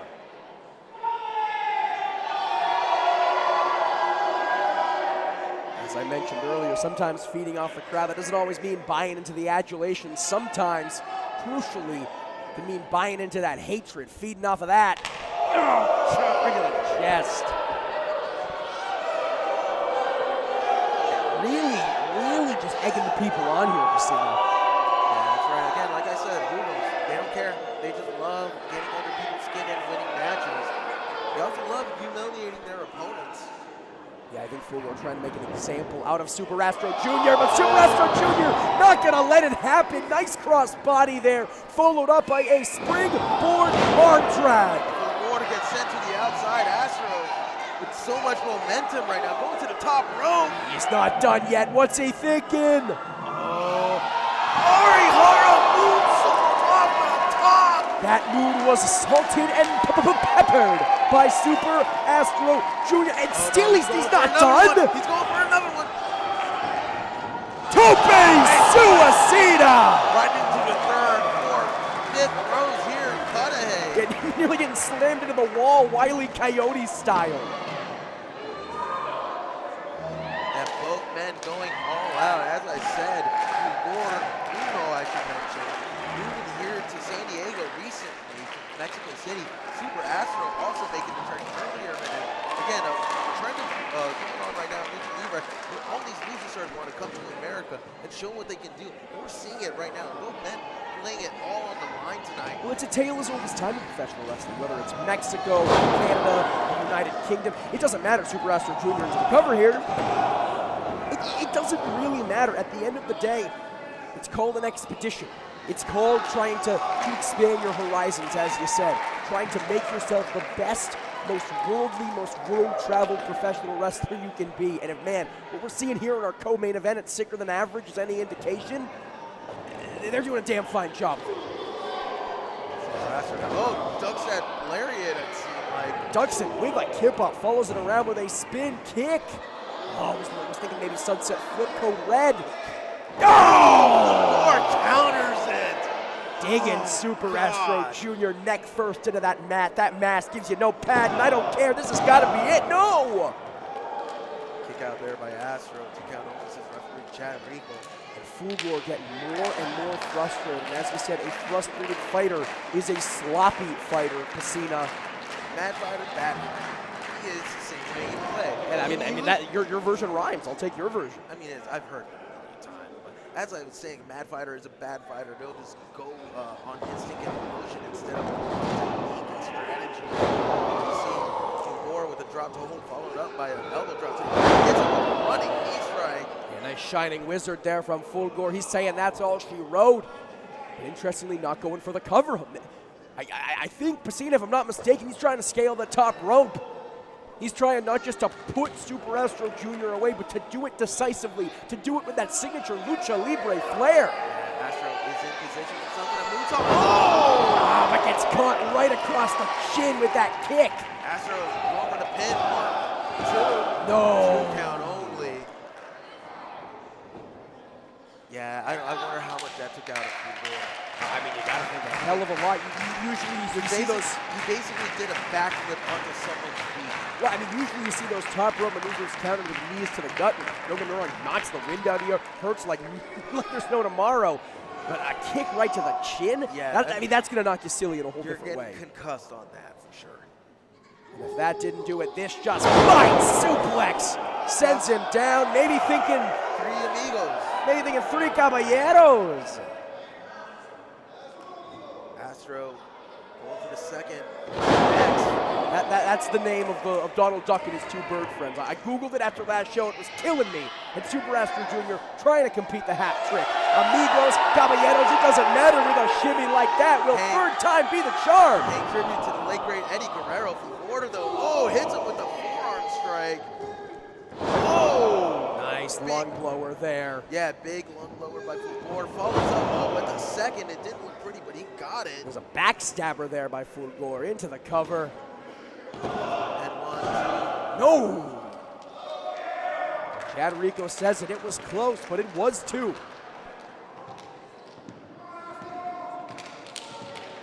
Now the fans trying to rally behind both wrestlers.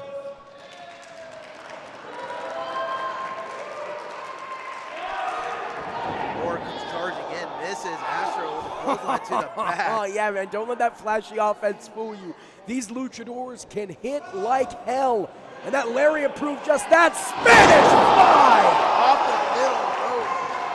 Astro with a pin 1, 2. No, Fulgor kicks out. Yeah, Fulgor survives, man.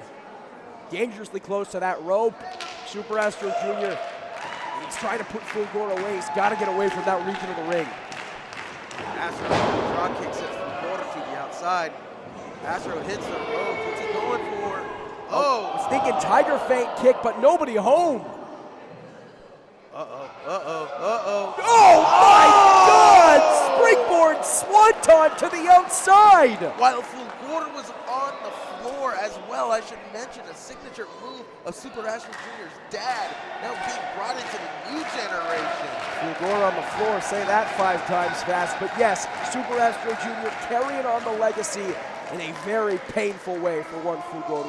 That was high risk, and it looks like, I don't know how much reward, but there was some for sure. But well, I mean, if it nothing looked like else, it also took a little bit out of Astro. I mean, how could it not? But if nothing else, Super Astro Jr. back to his feet first.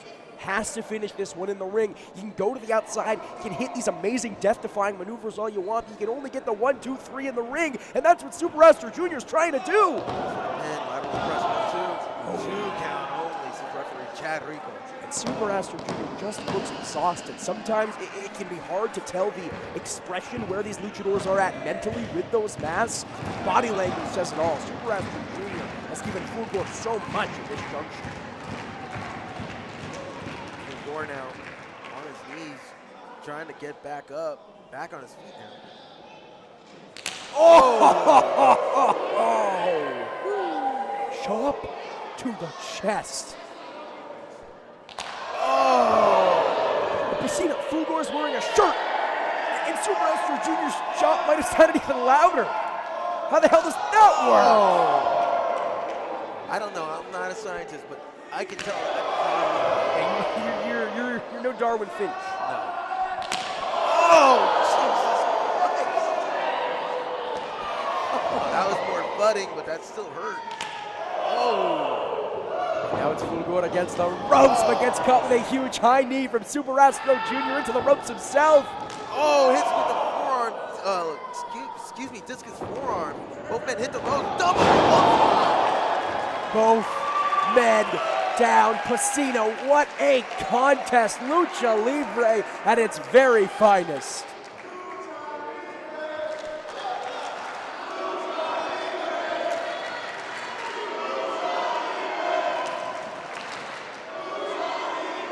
Fans loving this action here tonight. We hope you're loving it at home on Fight Plus.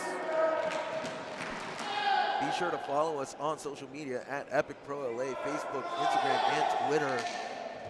Yeah, I'll tell you who's not loving this right now, and that's both of these competitors in a world of hurt. One of them has to make their way to their feet if this contest can hope to continue. Count up to 8, I believe. I can't hear.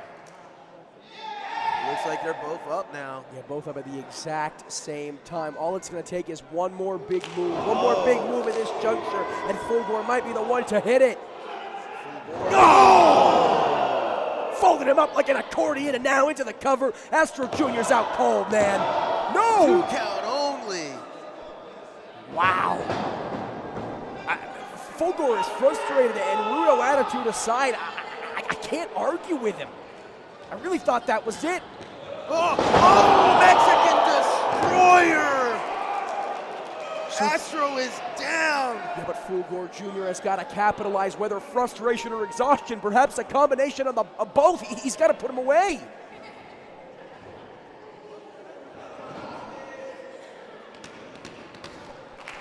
Now Fulgor looking to go to the top rope again. And now Fulgor. I mean, last time he was up there, it wasn't very successful. Heading to the top rope, but gets crotched there. I was about to say, gets crotched by Astro. Yeah, you do not have to be a professional wrestler, a trained professional, to know that hurts like that hurts like hell, man. Astro now. Shots from Super Astro Jr.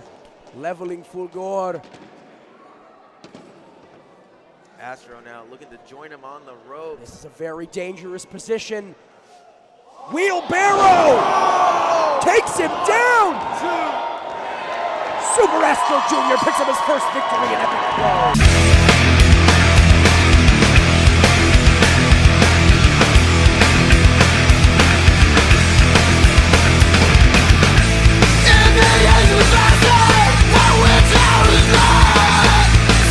Yeah! Yeah! Epic Pro! It's your boy Big Toco! Juicy Finau. I'll make my debut. As sicker than your average on February 25th against none other than Kid Bandit. Yeah, Kid Bandit, she been all over this place. She been running it up out here in LA. But she ain't never run it up against a person like me. She ain't never run it up against Big Toco! And on February 25th, instead of me, it's gonna be you out of here. The bell rings and we are underway. Hey, Andrew, you asked me earlier on tonight what a Kawaii deathmatch was. The definition, hold on. There's a keyblade wrapped in barbed wire. There's a keyblade wrapped in barbed wire. There's a bat wrapped in barbed wire. There are stuffed goddamn animals wrapped in barbed wire. Kawaii defined as appealing and endearing in a cute and endearing way. Deathmatch, well, that's a goddamn deathmatch. That's one of the most brutal forms of physical combat there is in combat sports. Endearing and cute, and brutal and violent. I can't think of anything more apropos to the Techno Witch Kid Bandit. Hold on, what are we... Is Bandit simping for Juicy? Those fingers don't lie. That can only mean one thing. I mean, Bandit said they wanted to find out how juicy Finau is. Oh. Juicy bought her a gift. What a gentleman. Super Kawaii. This is so adorable. 11 days after Valentine's Day. Hey, better late than never, Andrew.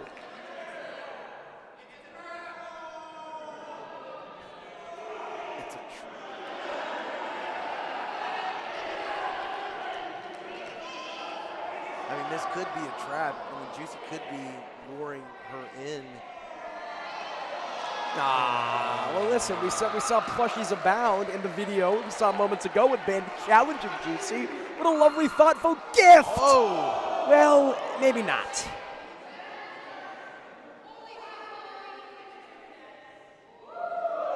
I guess Bandit's not happy with her present. Saying only high-quality plushies for this princess. I mean, it's the thought that counts, but evidently the Techno Witch disagrees. Stuck in the line from Juicy. A clear size difference. Bandit's going to need to use that speed if she hopes to counteract Big Toko. I mean, I think her strategy of attacking the legs and using her quickness and all those kicks is going to work, hopefully. I mean, I could be... tornado kick. Catches Juicy right on the head. Yeah, nice leaf hurricane there by Bandit. Bandit comes charging in. Oh, no! Caught. Gets caught across the throat. A relatively light shove by Juicy sent Bandit halfway across the ring. Bandit now on the ring apron. Oh, Hits Juicy with that Gamengiri. Yeah, right across the skull. Going to the top rope. What's she going for? Oh! She just ran into a brick wall right there. Yeah, Flew into a brick wall. Andrew, not only did that not take Juicy down, it didn't even phase him. Like, he didn't even flinch. He didn't even step back a few steps. He's just like, what the hell was that? Juicy seems more bewildered than anything. Of course, Juicy, no stranger to death matches. We mentioned our friends over at Game Changer Wrestling, who you can catch the entire pantheon of right here on Fight Plus. And our show right now that you're watching. Juicy Finau has shed quite a lot of blood in the world of Game Changer, doing the very same in his debut in the main event of Epic Pro Wrestling, Sicker Than Your Average. Juicy tossing Bandit across the ring. Yeah, a clear size discrepancy. Again, Bandit has the Brigands, the Senpai section firmly in her corner. She's also got a 300-pound weight disadvantage. Yeah, exactly. So that moral support only goes so far. Where's Juicy going? Well, hey, it is a Kawaii death match. Anything goes. No count out. Certainly no disqualification. Uh-oh. Juicy's got a chair. We got a chair. A steel chair is dangerous in the hands of any professional wrestler, but over 450 pounds of Juicy? Jordan, I don't want to cut you off, but I just thought of something right now. Talk I really to me. need Talk to say to it me. before I lose this train of thought. Facing Juicy Finau without any weapons is a death match in itself when you think about it. It is, especially when you're someone the size of Kid Bandit, a relatively light, svelte competitor. Bandit with a chair of her own. Oh, shades of RVD. Juicy catching the chair and Bandit sending it across the cranium. Bandit now. Big tongue. Oh! That RVD and Sabu influence right there, using the chair as a surfboard to send it right into the face of Juicy. Bandit is getting extreme, and that's exactly what you need to do. Oh! Sending the chair right into the chest of Juice. Again, Bandit needs to get crafty. Bandit needs to outmaneuver Juicy cerebrally if she hopes to survive this match, let alone win it. The top of the chair into the ribs of Juicy. I mean, I know Juicy's got a lot of meat on the bones, but that's definitely going to hurt him. I mean, listen, Kid Bandit said it herself. When she first met Juicy back in 2021, Juicy said to her, Bandit, you were one crazy mother effer. So much has changed between now and then, but that has remained a constant, and Bandit proven it right here. Bandit now, that chair set in place in the corner. What could she be going for? Of course, the last time we saw Kid Bandit was in a loss against Ray Rosas back at Going Down Swinging, looking to regain some much-needed momentum against Juicy. What better way to do it back in the main event in the inaugural Kawaii death match? And Jordan, Hold on. She just got caught. Juicy picks her up. No, Juicy, put her down. No! Well, that's one way to do it. Power bombing her into the steel chair, and if you see it, Pacina, she got double trouble. Power bombed into the steel chair, lodged in between the ropes, and then her chin was clipped on that steel chair. Yeah, that was not good. I'm trying to get a good view of Bandit and see how she's doing. Uh-oh. What the hell? Don't tell me. No, Juicy, come on, man. Juicy, no. come on, man! Juicy has Bandit up. Oh, God. Juicy, no! Oh! Gorilla press slamming Kid Bandit to the hardwood floor below. Jordan, I have to go check on her. I'll be back. I'm sorry. And Andrew Piscina running over to make sure Bandit is all right. That was a nasty fall, man. Over 450 pounds of juicy. I mean, Bandit, wow.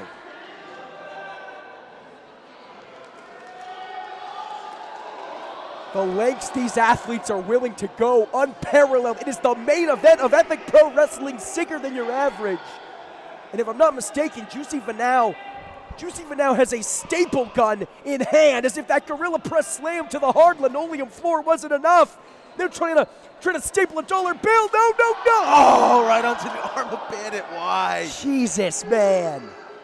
I mean, I'm sorry, Jordan. I just got back here. I don't know if you mentioned it on commentary. I had to go check on Bandit. Gotta put the safety of these competitors first. Oh. And I asked one of the ring attendants if they got any signs of life from Bandit. They're saying Bandit looks hurt badly. I mean, how could you not be hurt badly? You just got a gorilla press slam, 20 goddamn feet in the air, courtesy of Juicy Finau onto a hardwood just floor. dragging her now. Juicy's just fucking. Excuse my language. I'm sorry, fans. I'm really flustered by what's going on, all this action. Yeah, I mean, how could you not be? We knew this one was going to get nuts, but I hardly realized it was going to happen so quickly. Juicy pocketing the money. I don't blame him. Keep that money, bro. No. Come on. No. Oh. And you know what I'm noticing, Jordan? Some of those dollar bills aren't sticking into her skin, which makes it even more painful. It's just like basically you're getting stabbed with little staples. Yeah, if you've ever had a paper cut, fans, you don't need to be a deathmatch wrestler to know this. That hurts like hell. No.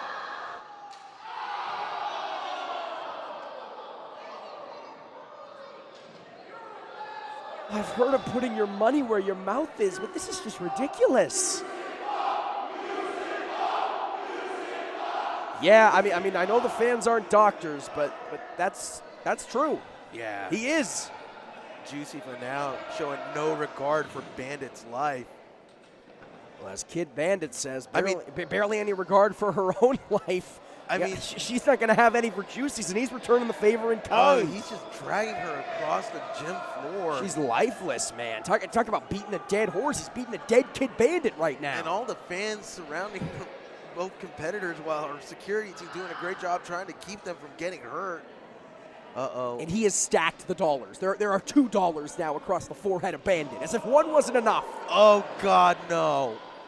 Oh, God, man. Come on.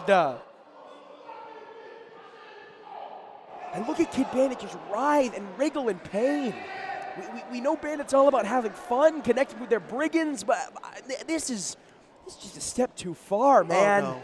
What is Juicy doing? Fun and games are over. Don't tell me Juicy's gonna try and run into Bandit. No. Oh no! Come on, you're gonna squish Kid Bandit like a pancake, Piscina.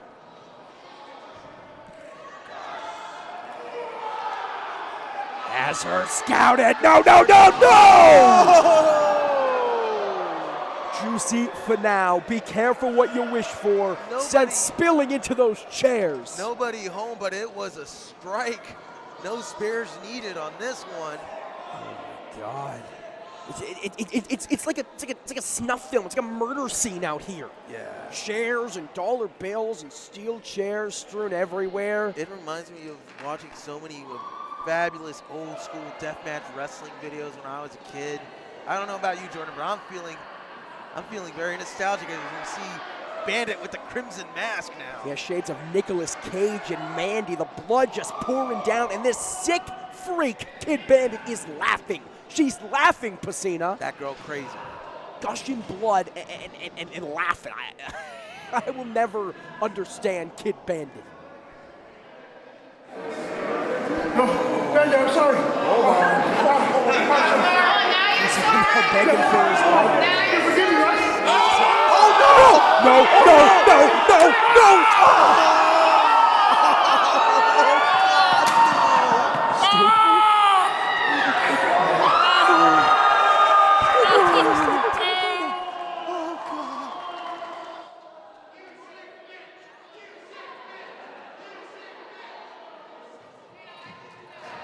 I feel for Juicy right now. You can hear it in my voice. Oh, God. I mean, listen, it doesn't bring me any pleasure to see it. Juicy's a great dude, but Kid Bandit just returning the favor. We saw what Juicy did to Kid Bandit. Gorilla press slamming her to the outside, to the hardwood floor. Could have killed Kid Bandit. You can't argue with the Techno Witch trying to return the favor. What is this? That's wrapped in barbed wire. That is a Hello Kitty wrapped in barbed wire, and as if that wasn't enough, Bandit got tubes. Yeah. Ladies and gentlemen, light tubes have made their debut in Epic Pro. Oh, I mean, what is it that Kid Bandit always says? Or excuse me, what is it that Hello Kitty always says? He can never have too many friends. I don't think that Kid Bandit is making any friends with a Hello Kitty wrapped in barbed wire. Certainly not with those light tubes. That is another plush. Also, I'm not sure if that one's covered in barbed wire. I'm not sure what sick, twisted thing the Kid Bandit has planned. Bandit now with that light tube. Yeah, swinging it like a sword, like a katana here. Power of whatever deity you worship and anime on their side. Slicing the back of Juicy Finau into mincemeat.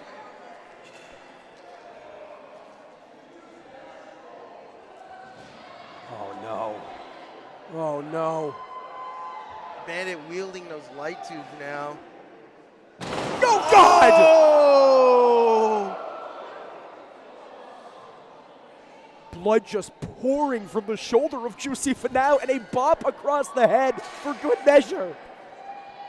And now here comes Hello Kitty. It might be Hello Kitty and bye-bye to Juicy Finau.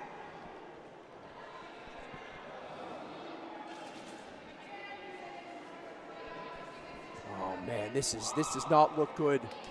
Juicy Finau just oozing blood. Oh God, he's cut up bad. Yeah, his back becoming a Bandit canvas of violence. Bandit grabbing the barbed wire keyblade right now. I don't think Sora, Donald Duck, or Goofy would approve of this.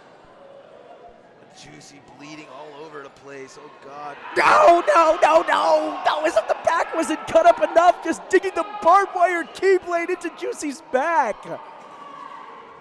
I called Bandit's Devil's Playground deathmatch against the devil himself, Drexel, in Portland, Oregon a few months back. That barbed wire keyblade came into play, but he wasn't dug into the back of Drexel. This is just twisted. This is on another level. What is Bandit doing now with that? Well, again, that plush is not covered in barbed wire, thanks for Juicy. Just smothering him with it. Just smothering Juicy. This is going too far. Jordan, this is going too far.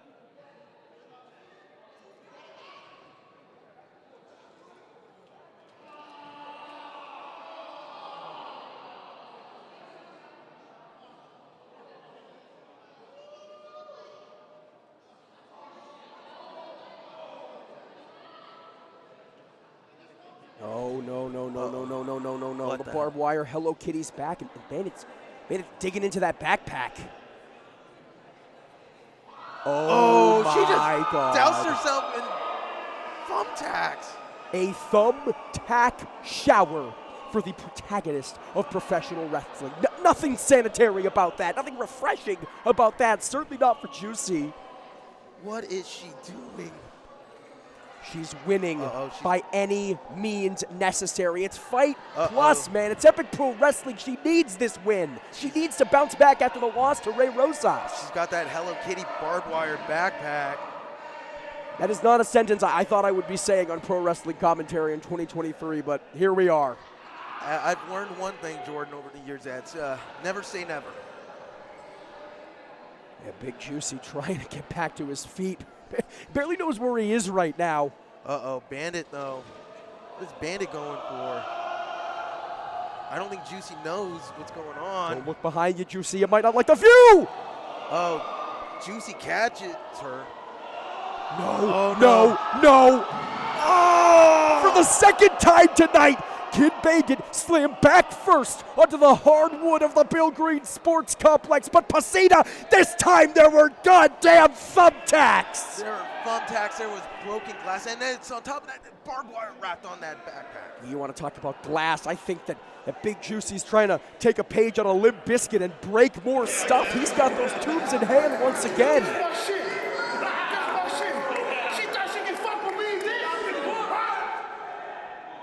Juicy's fired up. No!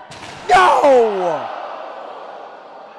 And you mentioned that Hello Kitty backpack covered in barbed wire. The light tube ricocheted off of it. Oh. So not only is glass being dug into Bandit's back, but it's also digging that barbed wire farther and farther in. My God, the humanity. I am at a loss for words right now, Jordan. I don't know how much longer Bandit can go. I really thought that Big Juicy was out after all the punishment that Bandit laid onto him, but somehow Juicy finding his way back into this thing. Look at Bandit just begging and pleading. How much life is left? Oh no. Don't drag her on the broken glass. Come on, Juicy. Come on. No. Oh my God. It's inhumane. It's sickening. I understand it's a Kawaii death match. I understand that's what these combatants signed up for. But this is just sick. You know, I thought this was just going to be some goofy, fun match that Kid Bandit. You thought wrong. You thought wrong. I was totally wrong. It ended up being more violent than I expected. I mean, fans, if you're watching this on Fight Plus, I'm sure you're used to this type of violence. But if you're offended by this, we apologize deeply. But if you're enjoying this, we hope you continue watching more Epic Pro here. Listen to the shrieks, the howls of pain from Kid Bandit like a wounded animal. Juicy, they're slowly dragging Bandit back towards the ring. Really, no, they're going to the bleachers now. Oh, they're God, stacked come up. on! Oh, what is going on? What is Bandit? Oh. I mean, this has just turned into a fight now. They're just going all over the building. They're not even using the ring. Yeah, I mean, Bandit is dead on her feet right now, Andrew. I mean, dead on her back, basically. Look at her reaching. No, oh, no. Juicy! Oh! Went for the splash, but instead dug his arm, gushing, oozing blood into that bleachers, and I have a feeling that those blue bleachers might be painted red by the end of the night. She's got a martial arts staff on her. No, I mentioned the power of whatever deity you worship and anime on your side. It's coming back into play. Uh-oh.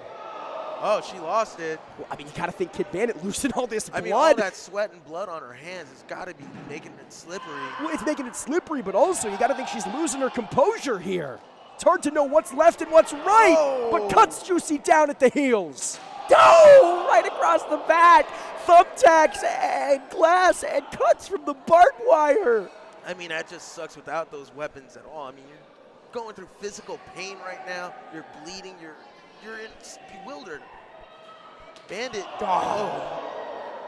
A sick, archaic form of punishment has found new life, or shall I say new death, as offense in the Kawaii deathmatch.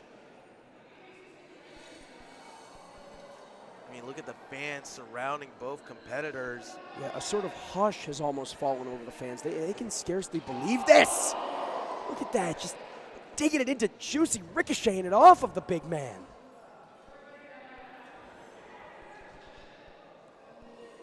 Jordan, I said it earlier in the match, I'm at a loss for words. This is the most surreal thing. I mean, we've only had 3 shows here in Epic Pro, and this is already the, No. Oh, no. Oh, no, not a butterfly knife. Come on, Bandit. That's a knife. That's a knife. That's a butterfly knife. Oh, Shades of the classic Vine, and I must repeat the parent's sentiment. No. No. Is she going to shank him? Is she going to... I know it's called a death match. You can't kill Juicy. Come on, it's on Fight Plus. The evidence is here. I gotta look at I can't see this. This is too close. Just digging into his forehead. Just carving a manifesto across the forehead of Juicy Finau. Tell me when it's done, Jordan. Tell me when it's done. It's never done. The torment never ends. And yeah, Kid Bandit just falling to her feet here. just can barely stand it. We've seen it a couple times tonight. The will, the spirit, the need within yourself to keep going. It can only keep you going for so long when your body gives out, when you're oozing blood, when you're cut up from the butt up. But Bandit finds new life like a horror movie villain risen from the grave. Bandit finds it within herself to keep going, to keep fighting.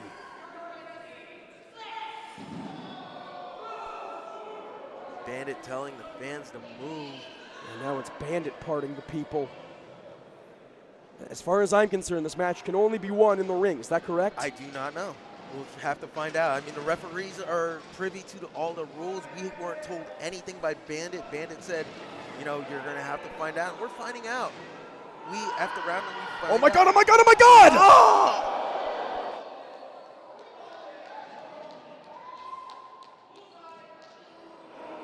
Kid Bandit just drilling that staff into Juicy. You asked it, Pacino. When does it end, man?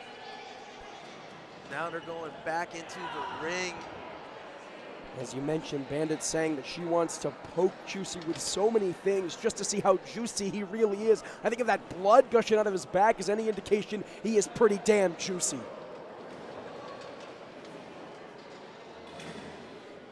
Bandit now on the ring apron. She's looking to climb the ropes, it seems. Juicy in a world of hurt. It's Bandit scaling to the top. What is she thinking here? Juicy on his feet now, too. Look at that with every step, just pure agony etched across the face of Kid Bandit. Oh, Juicy, though. A big uppercut takes her down, and you see both of these athletes moving like molasses, but you can hardly blame them.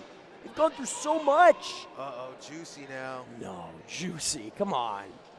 Juicy. Going for a superplex, possibly? I mean, he's gotta be, but this is just ridiculous. Bandit holding on, though. She's fighting back. After everything that Juicy's back has gone through, you think a superplex is the wisest move? And now Bandit is biting Juicy Finau and slicing and dicing him too. She's stabbing Juicy. She's stabbing him in the head. In most states, in most countries, in most continents, it's a federal crime. For Kid Bandit, for Juicy Finau, it's just called a main event. Bandit going for the swanton and connects. This has got to be it. Come on, mercifully, it's got to be over. Count it, Chad. Count it. No. Count only, says referee Chad Rico. And still, even at this juncture, the power of Juicy so much, so strong, that one light kick out like that sent Bandit toppling over him. Chad Rico now checking on Juicy Finau. I mean, Andrew, I don't want to challenge Kid Bandit, but we've seen stuffed animals covered in barbed wire. We've seen light tubes. We've seen thumbtacks. We've seen martial arts staffs. We've seen knives, for Christ's sake. What more is... A barbed wire baseball bat. That's what more Bandit has. And handcuffs. Oh, Goddamn handcuffs. I curse myself for even asking. Shades of Negan from The Walking Dead.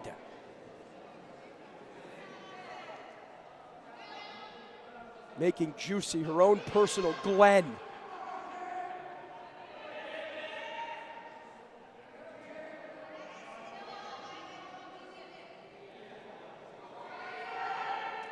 Juicy and Bandit now. I think the people are more than entertained. These sick freaks here at Cudahy. Oh! Knee strike right to the face.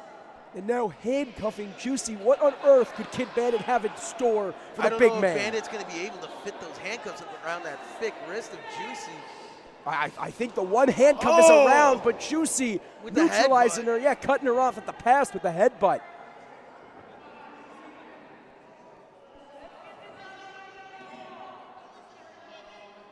And now it's Big Juicy Finau going Bandit, for the handcuffs of his own. Bandit is in trouble now, it seems.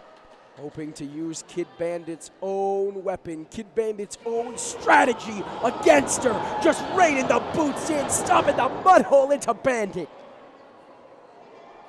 And after everything Bandit has put Juicy through, can you blame him, Pacina? I would be pissed too. Glass and barbed wire and thumb. What is Juicy doing now? Uh-oh. Oh, Not mincing words. oh no. Bandit's handcuffed.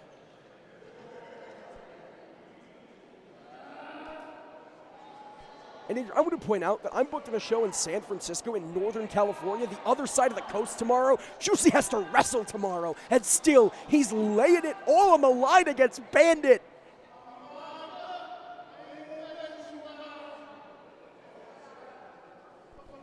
No! Oh!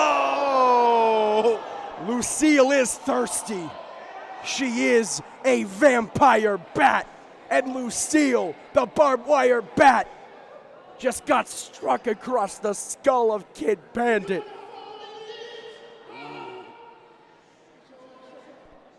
Here lies the protagonist of professional wrestling. I mean, if Kid Bandit's not dead, let alone able to continue this match, I'll frankly be shocked. Oh, God, no. Jesus Christ, Bandit. Oh! He's killed her. Juicy Finau has once and for all killed Kid Bandit. She's dead.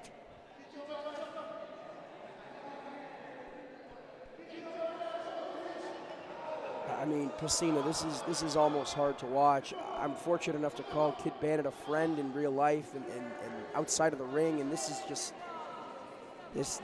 tough to stomach, man. Earlier tonight, we saw one ref stoppage. I feel like we might need another one. Oh, Bandit's down. Bandit just crumpling down again. It is Kid Bandit's greatest asset and Kid Bandit's greatest weakness simultaneously. She will never quit. She will never say die.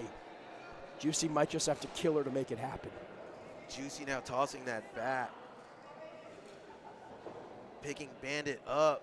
Is she still handcuffed? Yeah. Yeah, she is.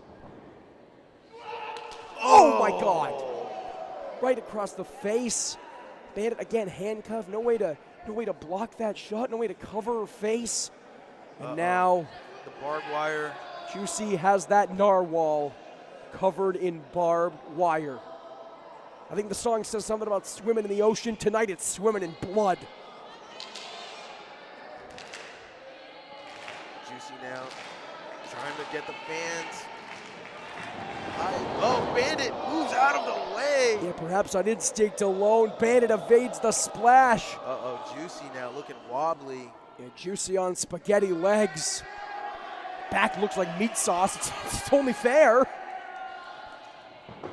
Bandit now going for a choke with those handcuffs on.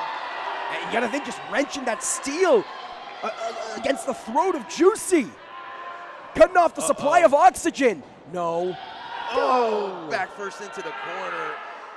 But still, Bandit choking the life out of Juicy with those handcuffs. How Kid Bandit is still in this thing, I do not know. But God damn it, the Techno Witch is still fighting, and Big Juicy is going down slowly but surely. Bandit now trying to mount Juicy from the back. She needs to get those legs. No. Uh-oh, Juicy. Pile drives Kid Bandit into the barbed wire narwhal. This has to be it. 1, 2. It's over. Thank God. Mercifully, it's done.